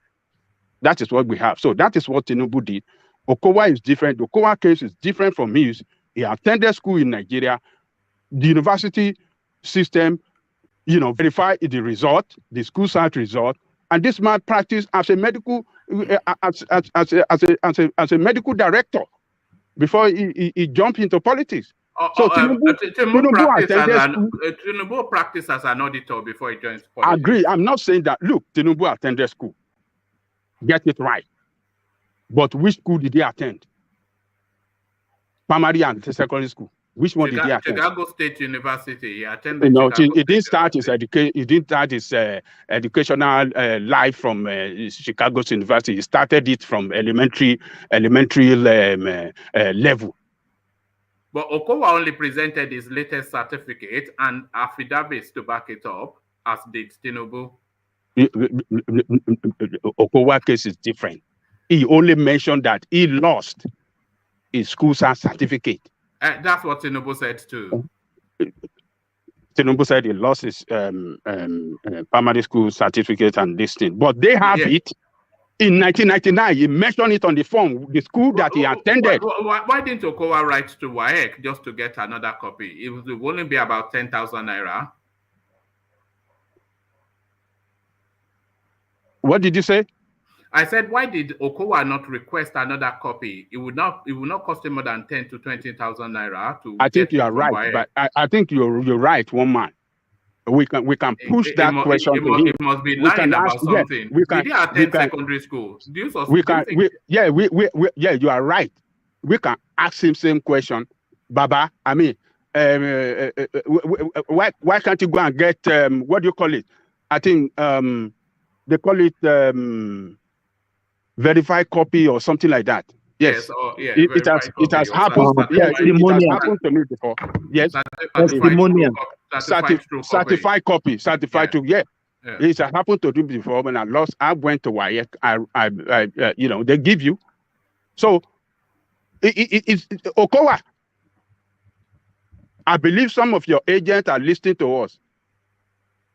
Prove to us that you actually attended secondary school. Go and ask for verified copy. Do you think he's hiding something? Do you think he's hiding something, Okowa? Look, politicians, you cannot trust them. You can't trust Nigerian politicians. They have proved to us that they are liars and they are criminal. It might be as well. Maybe use fake certificate to enter uni. We never know. It could be. Yes. It could be. It could be one man. It could be. It could be. So these people, we should challenge them to present to us their true. If they don't have the original, where's the true copy of it? Certified copy, rather. WAEC always keep they have the record of every exam that they conducted. They have the copy of the certificate of every year election that they conducted. They have it. It's in WAEC.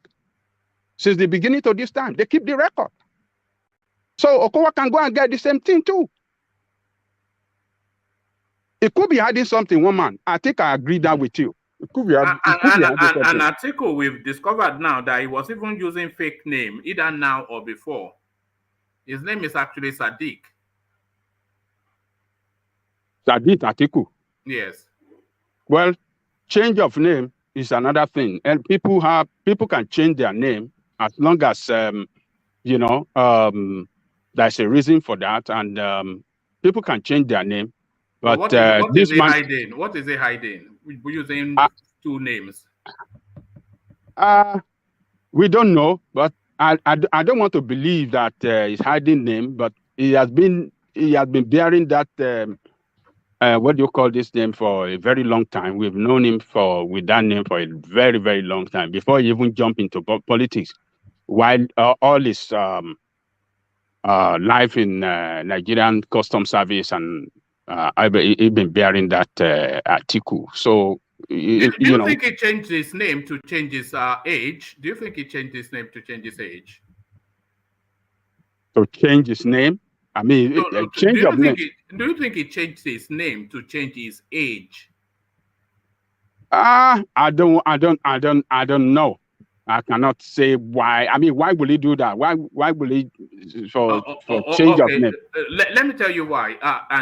Or let Alexander Gomez tell you why via Super Chat. So this is Alexander Gomez Super Chat, and it says Ajale Koko is absolutely spot on. Egbon is hiding his birth name. Tinubu, an adopted name. Lagosians of his generation know that well. So somebody added on to what Alexander was saying in the chat that he doesn't think he changed his name, but is actually trying to hide his age. So Aja is absolutely spot on. Egon is hiding his birth name.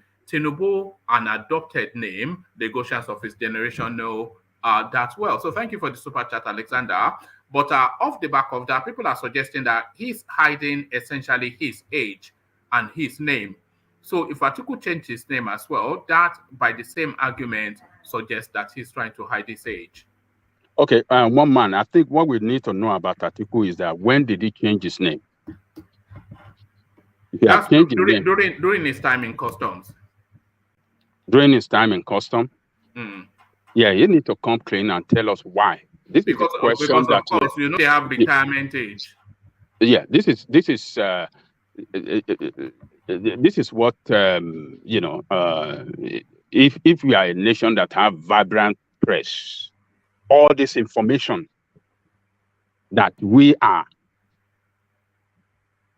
discussing here, this is what Nigerian media, Nigerian press should be doing for us to sensitize us. But they've been bought over. They compromise the professionalism of the job they are doing. They compromise it.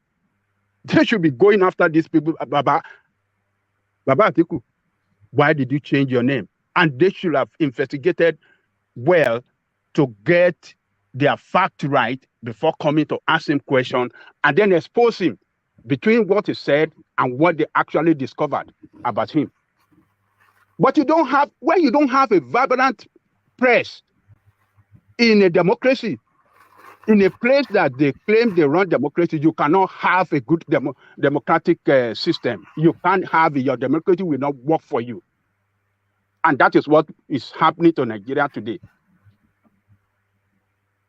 That is what is happening to us. Where are Nigerian press? Where are they?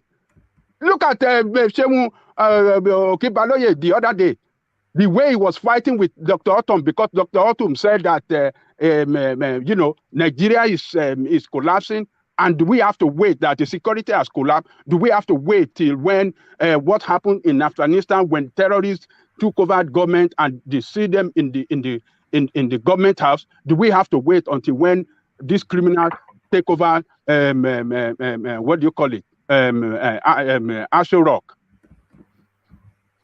Shemu Akubale was pushing back where he said, no, that is an extreme statement. You should not make it here. And that man said, you channel people, you don't stand for the truth. That is why I don't like you people. I may not even, agree to have interview with you people anymore.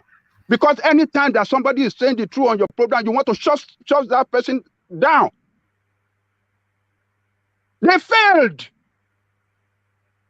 The press in Nigeria, they failed Nigerian people because they've been bought over by the politician. TVC is owned by, what do you call it? Tinubu. Yeah.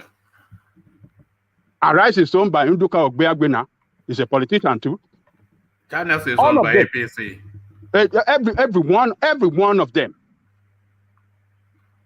And the only one that they know that can open Nigerian eyes and can fight for Nigerian people, can fight for the interests of Nigerian people, which is Sahara Reporter, they never allow it to operate in Nigeria. That is your country for you. They failed us. They failed us, the Nigerian men. This is what they should be doing. They should be going after these people, asking Atiku, why did you change your name? And they should carry out investigative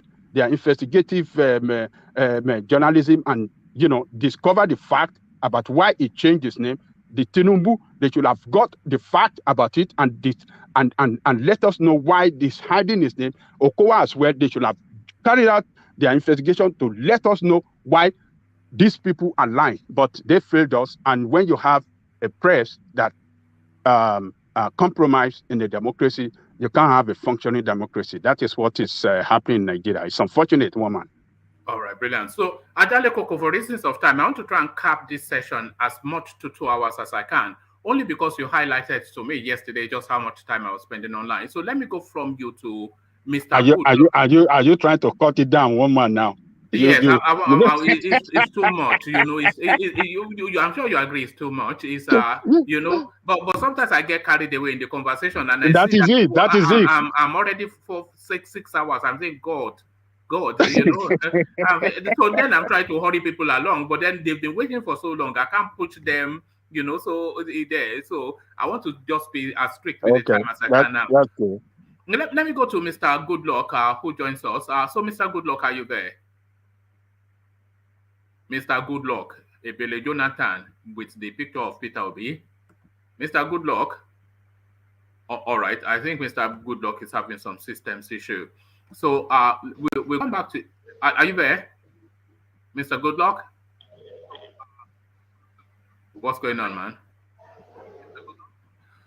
All right, we have to come back to you, Mr. Goodluck. So let's go from you, Mr. Goodluck, to Kulata. Let's go to Kulata. So Kulata, you are there, surely. I'm here. All right, brilliant. So Kulata, plenty to discuss, of course. Let me mute Moses, who never stays muted. Plenty to discuss, of course, but let me take you. Actually, let me run you through the headlines, Kulata, and then you just take your pick. Tinubu dumps El Rufai, Ganduje pencils Zulum, Shettima as running mate. So that narration of Muslim ticket already settled. So the likelihood is that Tinubu is going to run a Muslim ticket, but which northerner is he going to pick is the question. More presidential and vice presidential candidates in Nigeria, including Atiku Okowa, not able to provide their certificate. So now, do they get the same beating that as Tinubu, or do they get a pass? Is it different rules? Some Nigerian leaders carefully plotted to deny the Southeast 2023 presidency. Ohaneze speaking, still belly aching about the primaries. And fire for fire from now on. Redeemed Church overseer Pastor Adeboye invites Christians to defend themselves. So a rich menu. Take your pick, Kulata. Man, that is loaded. All right, for the first one, I heard Baba Akure's passionate speak. Like, I appreciate the passion, but here's the thing: Tinubu and MKO are basically playing the same game. A Southern Muslim, which is a minority in the South, and they pick they pick the majority in the North. It's just a simple game. If you're a Christian in the North, you're a minority. If you're a Muslim in the South, you're a minority. If you want to win elections, which is a game of numbers, you pick majority as much as possible.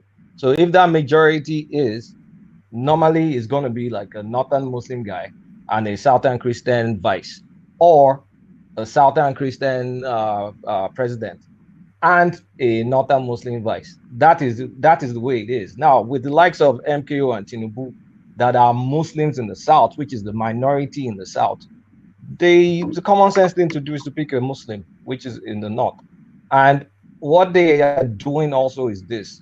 People don't understand the different ethnicities in the North. The North has more diversity than the South when it comes to different ethnic groups. So Tinubu has kind of like ruled out the Fulanis. His pick is now with the Kanaris. Remember, when Usman Danfodio came, the Sultanate could not penetrate Borno. Kanem Borno had known Islam way before Islam got to Fulanis. You have sure Arabs in Northeast, Arabic people in Northeast. Some of them they blended that much that you can't really tell the difference now. So Borno has been enmeshed in Islam before Osman Danfodio and the Fulanis had any idea. And that's why I was talking about Ijami yesterday. That's the Arabic script. They were literate in that before colonization came. There were some slaves that they brought from the North that got to America, that when they got to America, they found out they could actually read and write. So they've been reading and writing. They've been educated in that Ajami script for a long, long, long time before colonialism. So that's why we inherited the Arabic script with the Naira and with some other things in Nigeria, because, I mean, a lot of them know that more than English. And you want to, like, reach out to as many people as possible to be able to read. So back to the back to the calculation. It will be foolish for Tinubu to go and pick a northern Christian because he will lose. Why are you running and spending all this money? Why do you have this ambition just because you want to go and lose? And because some people will be upset. Here's the calculation. In the Southwest, religion doesn't really matter to the Southwest. We all have family members that are Christian, Muslim, and half of the time we're also worshiping Ifa. So religion is neither here nor there in the Southwest. In the North Central, the Christian states in North Central, that's already going to PDP. So that's no problem. The Muslim states in the North Central, Kwara, Niger, Kogi, and some areas, that will go to Tinubu. So Atiku will pick maybe Benue, Taraba, and maybe Adamawa. The rest will probably go APC. With Zulum or Shettima now, Atiku has never won the Northeast before. Never won the Northeast before. Is now even going to be in a worse situation. The only single move Tinubu needs to pull to be able to kind of seal all this stuff, he just needs to buy off Kwakwa. So he needs to pay that guy off. If he can pull Kwakwa and so to his side, it's a done deal. So forget about the sentiments that Christians are this and that. It is to win. It's a game to win. Do you have the sense that Christendom in the South, they feel as passionate as Babakure expressed? I will say, what part of the South are we talking about? With the totality of it. Take the totality of it. From the totality of it, I'll say not quite. Because Christendom is not just Pentecostal Christians. If you remember 2019 elections, that guy that wears white, that Baba that comes from Kwara State, that has that massive church, Oyedepo, and a lot of his peers, Oyedepo, that Edo Otobolizer, that guy, the Edo pastor too, all of them were shouting Suleiman. Islamization. Suleiman, yeah. They were all shouting. Is that one a pastor even or a gigolo? We don't know. Whatever it professes. It's more after the choir girls than but carry on. Yeah. The way they were shouting Islamization in 2019, look at the decibel where they shouted Islamization. You will have thought all Christians in the South will not vote APC. But what happened? What was the result? Buhari made headway in the Southeast. He made headway. I think there was a few Southeast states that he was able to represent in performance from the previous year of 2014. So everybody just needs to chill out when it comes to all this politics. You are in there to win. You're not in there to kind of like say, oh, this is fair, this is not fair. So I hope we've dealt with that calculation. Now, jumping in, what's the next topic? The next topic is okay. Go to Pastor Pastor Adeboye, and then I have to go into just for time. Yeah. You know we're pushing so for time. For Pastor Adeboye, I can understand every big church. I don't even know why every church in Nigeria, every big church doesn't have like a strong security apparatus. Like this is clear and present danger we're talking about. People need to be armed to be able to defend. So I won't recommend that every citizen cannot be carrying guns because, you need to know how to use a gun before it's dangerous. And with arms proliferation, we will just have like a banana. We're already closer to a banana republic, but with everybody having arms, people barely knowing how to use it, who knows what will happen? There's a lot of poverty. If I have a gun, if you start putting guns with everybody's arm, that means every comfortable middle-class person will get kidnapped one way or the other. That kidnapping that we're offering will explode because once you have a gun, there's no guarantee you're going to use it for the best of intentions. But at the very minimum... But if you have a gun and you know that the other person has a gun too, would that not caution your action?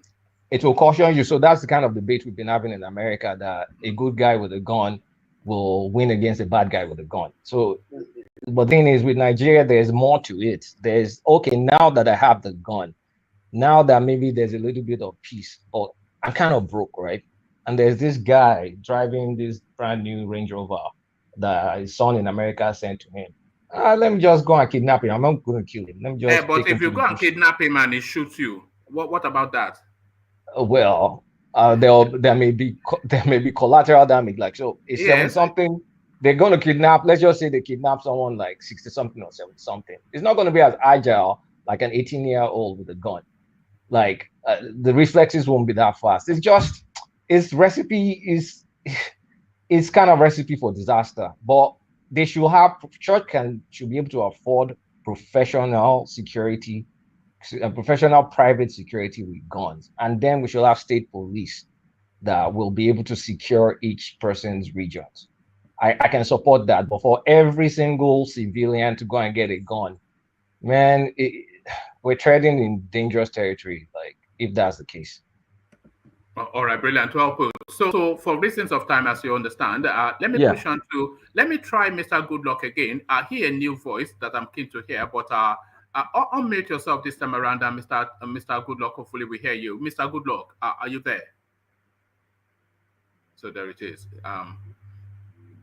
Okay, so let me go on from you, Mr. Goodluck, to Moses. So Moses, hopefully you are there. Moses, are you there? Okay, I'm going to be stepping the people who are not there. Yes, one man. No, yes, sorry, yes, I'm here. Sorry, not your Moses, but I'll come to you.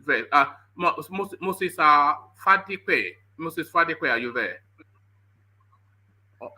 All right, we don't appear to have him. So let's come to you then, Moses, and let's take you to the space, the Southeast, still belly aching about the presidential primaries. Some Nigerian leaders carefully plotted to deny Southeast 2023 presidency.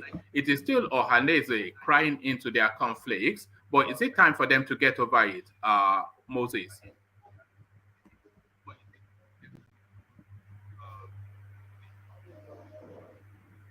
Yes, in that case, sometimes are you hearing me?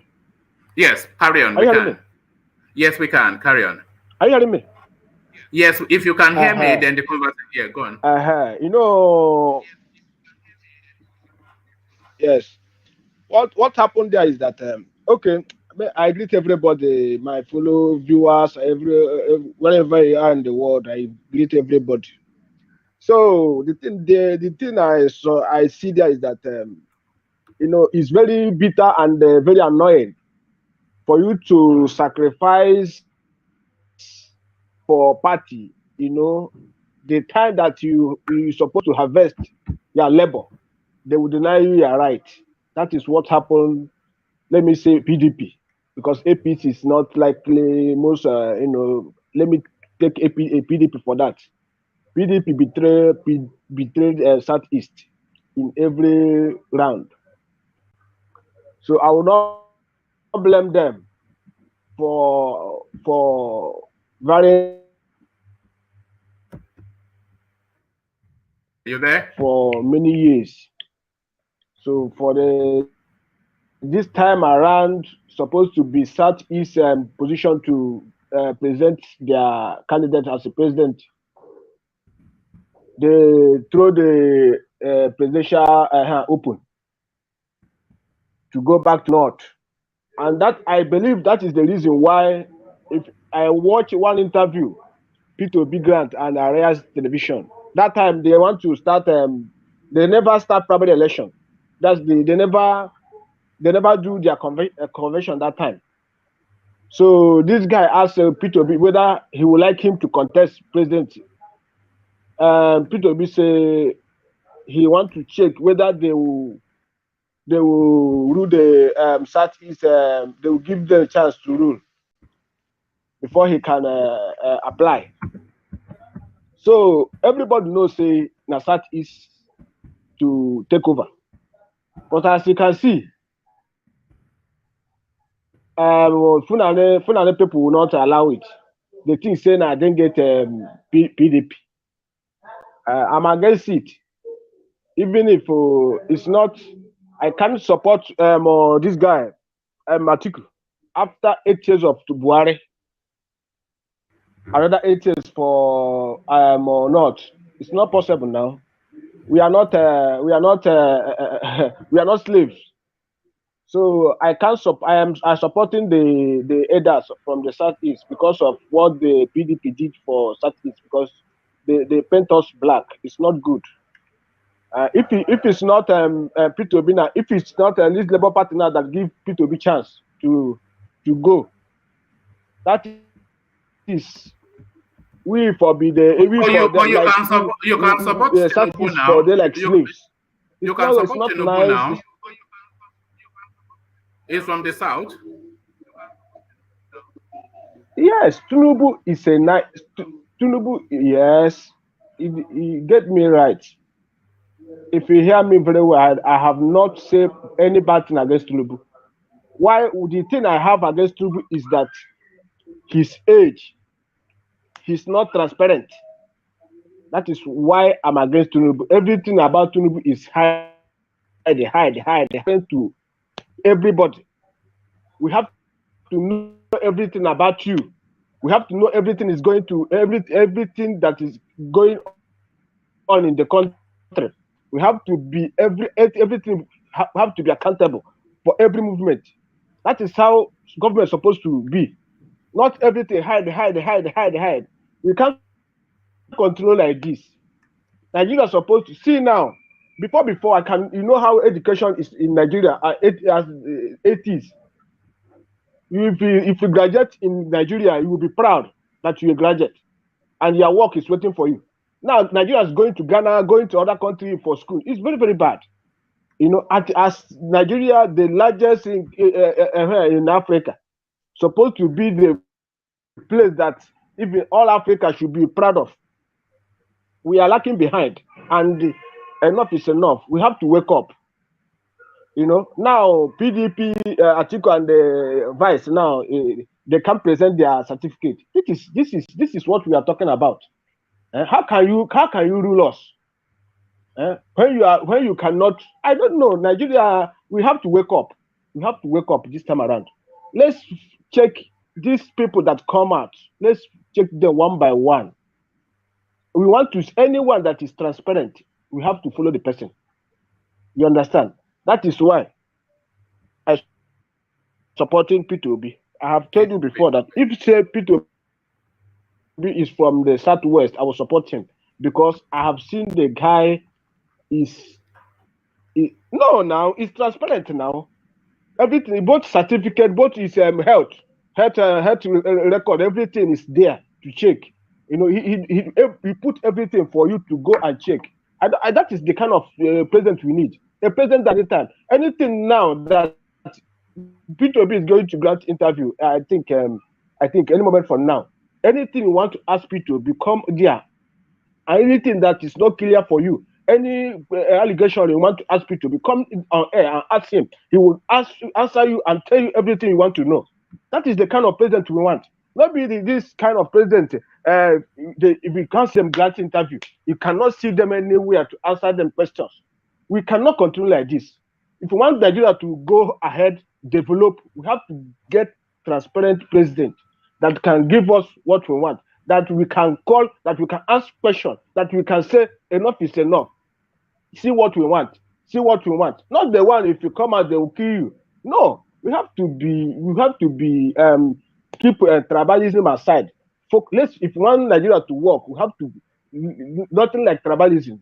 This person is okay for Nigeria for now. Let's try this man. Let's see what he can offer us. That is what we need in Nigeria now. Not be say this one is from my side. This one is from my side. No, it cannot help us. All right. Thank you, Moses. All right. Thank you, Moses. Well put. So thank you, Moses. That was brilliant. Any other question? Moses, I want to push it because I want to limit the time. So let me go on to Kulata. Not to Kulata, but to Tunaija, who's patiently been waiting. So Tunaija, are you there? Yes, I am. All right, brilliant. Good to have you, Tunaija. So hopefully you've been following the conversation. We've gone from Pastor Adeboye to Tinubu's running mate. The Igbo still bellyaching about the primaries and missing school certificates, etc., for all the running contestants. So all of that to Niger. Yeah, about the Igbos, let me take that one first. I don't know why they are bellyaching about that one because in the end, they didn't do their due diligence. It's just one of those things. They had the opportunity, and up until 2-3 months ago, many of them were still obsessed with IPOP.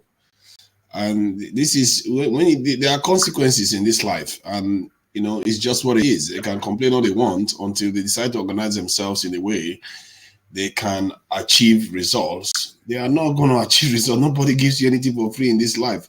The truth is, the gentlemanly agreement that was put in place in this last dispensation of democracy should imply that the Igbos should get it now. But they didn't. And that should tell you something about life. That we as Nigerians have to understand.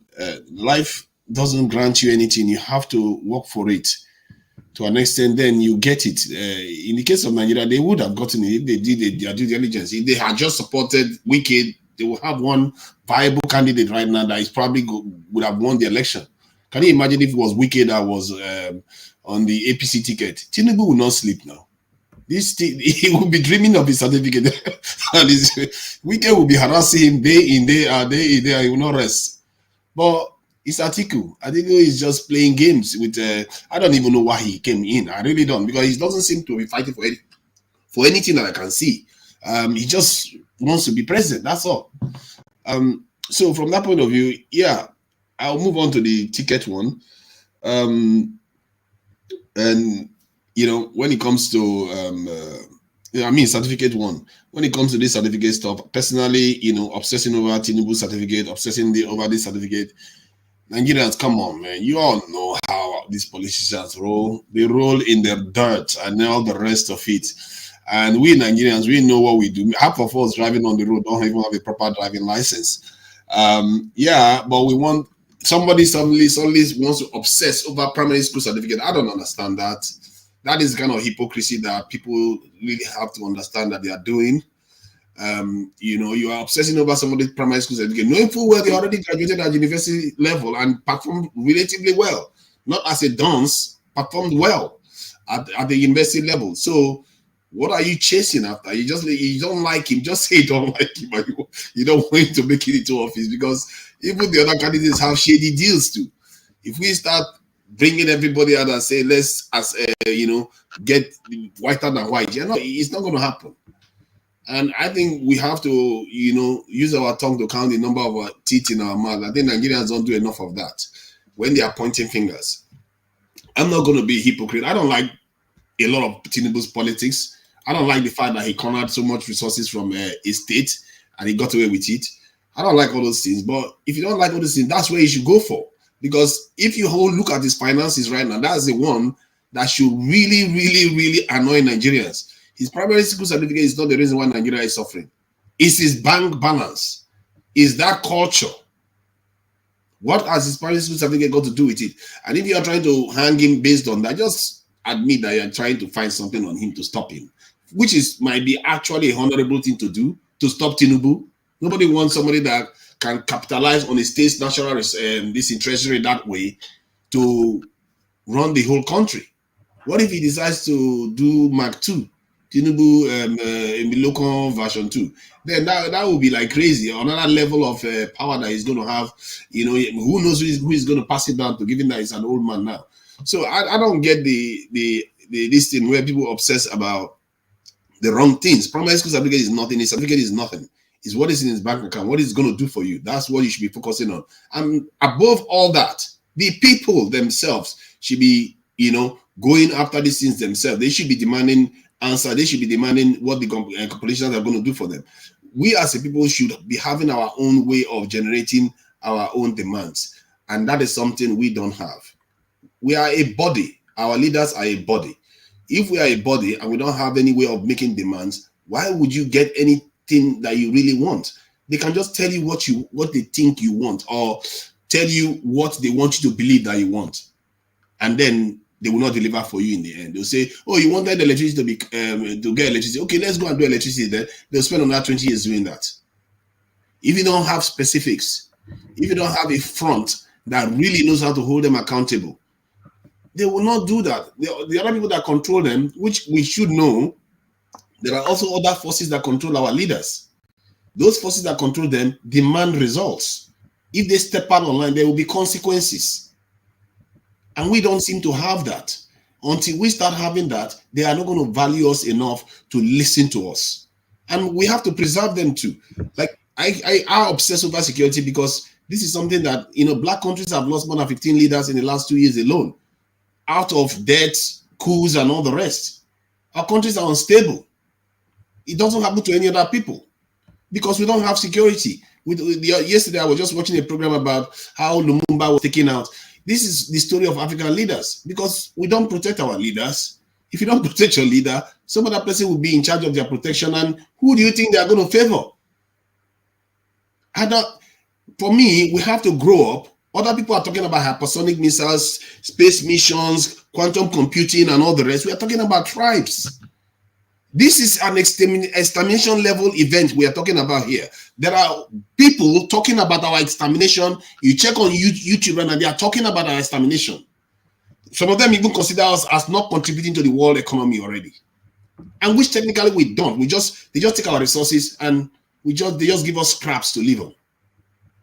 We have to grow up. If we don't grow up, and only man went to Moog. I think sometimes the way you go about these things, you steer into this tribal thing a little bit too much. I know you know better than this. And we shouldn't be doing this. Minds like yours, should be the one channeling, bringing the people together, because in the end, there are consequences for all of us. This is a serious affair. It's not a joke. Personally, I don't think it's a joke. And this is why I don't care too much about somebody's certificate.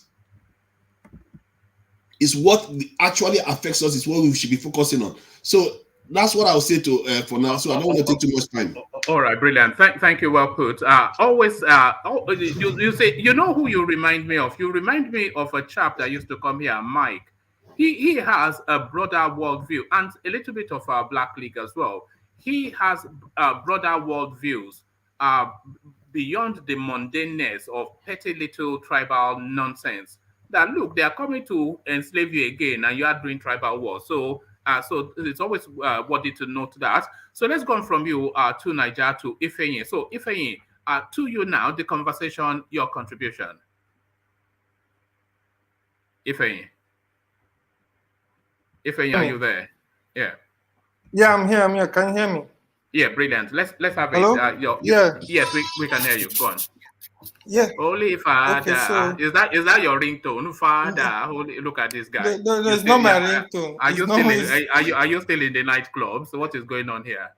No, I'm at home. It's just my phone ringing. That's all right. Carry on. For me, I kind of support what Tunai just said, that we need to be really careful the way we bring in the religion stuff. Some people might misunderstand it and take it the other way around. They might start seeing you as a religious bigot, but me, I know you're not. So you just need to be sensitive about religious bigot, ethnic bigot. What bigot am I not? You guys just want to bigot me.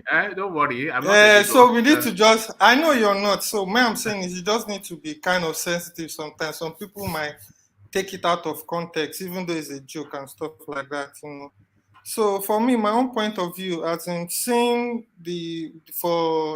Pastor Adebo is saying people should hold guns and all that to defend themselves. I don't really think that is a right way to go, because it will lead to a lot of issues and a lot of crises that might come out of it. It might even increase the amount of violence and the amount of criminality and all those things that might be going on and stuff like that. So I don't think that's a good idea. It's just that we need to restructure our police, have state police. I believe in state police, and also find a way to, improve on the insecurity. Is very important, because right now a lot of things is going on in the country. So for that part, I think it's a wrong move for me. And religious leaders should find a way of controlling what they say, so it doesn't cause issues around the country. Then for the this thing, the Ohanese Igbo say they are denying Igbos. I don't think yes, although people have a way of reacting to this Igbo president, because maybe it has been a narrative that has been put in the past and all that. But I think we should really get past all these tribe and all these things and stuff like that. Even when it comes to Eastern people coming into government, a lot of all these, even if you are coming out with Abga, they say it's an Igbo party. Oh no, all those things, they should stop tagging. I don't think it's nice for people to be tagging what people from the Southeast do as an Igbo stuff and IPOP stuff, even this Obi movement, because I've seen a lot of Is it fair comment to say that the Southeasterners are quite clannish? Are they clannish in their ways? I don't think for now, there are symptoms of that, but I don't think they are really clannish. Do they welcome people into their fold? Yeah, they do. You think so? If you go to the east, you see a lot of Hausas there, you see a lot of Yorubas there. But the truth of the matter, do they welcome them in? They can live there because they are Nigerians, but do they welcome them into their fold? Yeah, they are. You know now, like a Yoruba man, you will they will defend you. You will cut bread together. They go to church together. You marry into their sister. You know that you just. They do the same. So do they welcome people into their fold? They welcome people into their fold. But the matter of fact that we are forgetting is that something happened during the war. What happened during the war is a spin-off of what is going on. How they feel Igbos don't welcome them. How some Igbos feel that Yorubas backstab them. All this whole stuff that happened past from the war and out after the war, all those things are still there in people's mind. I think it's an issue that needs to be addressed. So if we can address those issues and say, okay, we need to forget all this tribal stuff, it will be better for us, because at the back of an Igbo man's mind, he'll feel like, the Yoruba man can backstab him. And the Yorubas too might say, I don't trust these people, or more Igbo. That it's at the back of every. Is an ethnic thing, even though a tribal stuff, even though we don't want to mention it, it's the elephant in the room nobody wants to address. But it's there. But me, I think we should bypass that. It's not necessary for us. All right, Ifeanyi. So you say we should jettison tribal and ethnic sentimentality. So you would then not object. You would then not object to Tinubu running a Muslim ticket. So it's narrowing then to. See, the fact look is, at that. I might not have an issue. I personally might not have an issue to running a Muslim ticket. But if you look at the entirety of Nigeria, it's a country that has majority Muslims and also Christians. So if you're looking about being fairness, not to make one side feel like, we are not represented in the national level, that is when you might consider running the Muslim and Christian ticket. But for me, as far as you come there and do the job, I really don't care about anybody's religion. It is your own business to worship whatever you want to worship, and that is up to you. It is between you and your God. But personally, for the fairness of Nigeria and the way people think, because a lot of people tend to move towards religion in this country, whether we like it or not. So we need to consider that when coming out. It's just a fact. I'm just saying. All right, Ifeanyi. So with pretty much all the presidential and vice presidential candidates not able to produce their school cert, does this absolve Tinubu now, or is it different rules for them? I just think all of them there's something that they're hiding. What is hard there for going to get your certificate? Like I said for Tinubu, I'm not disputing maybe he went to school or not, but just for the love of God, just show us your certificate. There's nothing hard. Even Atiku, all of them, they should just come out with their certificate. It's not hard. I think she already showed his own now. Everybody saw it. So I don't know what is hard there. It's just to just be clean and transparent. Even it's the truth, because even the way people have been dissecting, like you have put videos to dissect Peter Obi. Yes, I'm from the Southeast. I'm just looking at it from a neutral level. I'm seeing another side of him that I might not have known is there. But you now make me look, this guy is a normal human being, like every other Nigerian. He's not really like a saint, like everybody is saying, or they're overhyping him. You understand? Yes, but there are significant stuff that he has done. No, that let us not put that away. But at the end of the day, nobody is really a saint in Nigeria. And that is the fact that we have a corrupt mentality in Nigeria, because it will be hard if you come out and try to claim like you're a saint. People will go and find out things about you. Some of them might be true, some of them might not be true, because we are in an environment where we have it at the back of our head that there is no saint. So you trying to come out and claim like you're all good, like you're the best of all the politicians, people will not take that because they find it so hard. They don't want to believe it. As a politician, you're tagged as a corrupt person and you're tagged as a bad person in a way. You're tagged as a sociopath because you might not really have the interest of the people. You just do everything to your own selfish interest. So that is just the problem when you come out and say you're a politician. So That's Oh, it. no, all right, brilliant, well put. So sorry to rush you a little bit, Ifeanyi, but I wanted to cap it to 2 hours. So we're 2 hours, no 10 problem. minutes. So we're 2 hours, 10 minutes. So a good spot to cap it. We'll reconvene tomorrow and we try and maintain that 2 hour space, still trying to capture all of the voices that want to present. But thank you No all, problem. gentlemen. A real delight. A first class team for this afternoon session. The mighty Ajanle Koko, Baba Akure, the Igwe of Biafra land now, to Niger, of course. You don't notice I changed your name, Baba Akure. So to Niger, of course, the mighty Moses Kulata, Ifeanyi, so all the superstars on your screen. Thank you, one and all. So I'll leave it there. Carry conversation on in and peace. All right. Thank you. Thank you, everybody.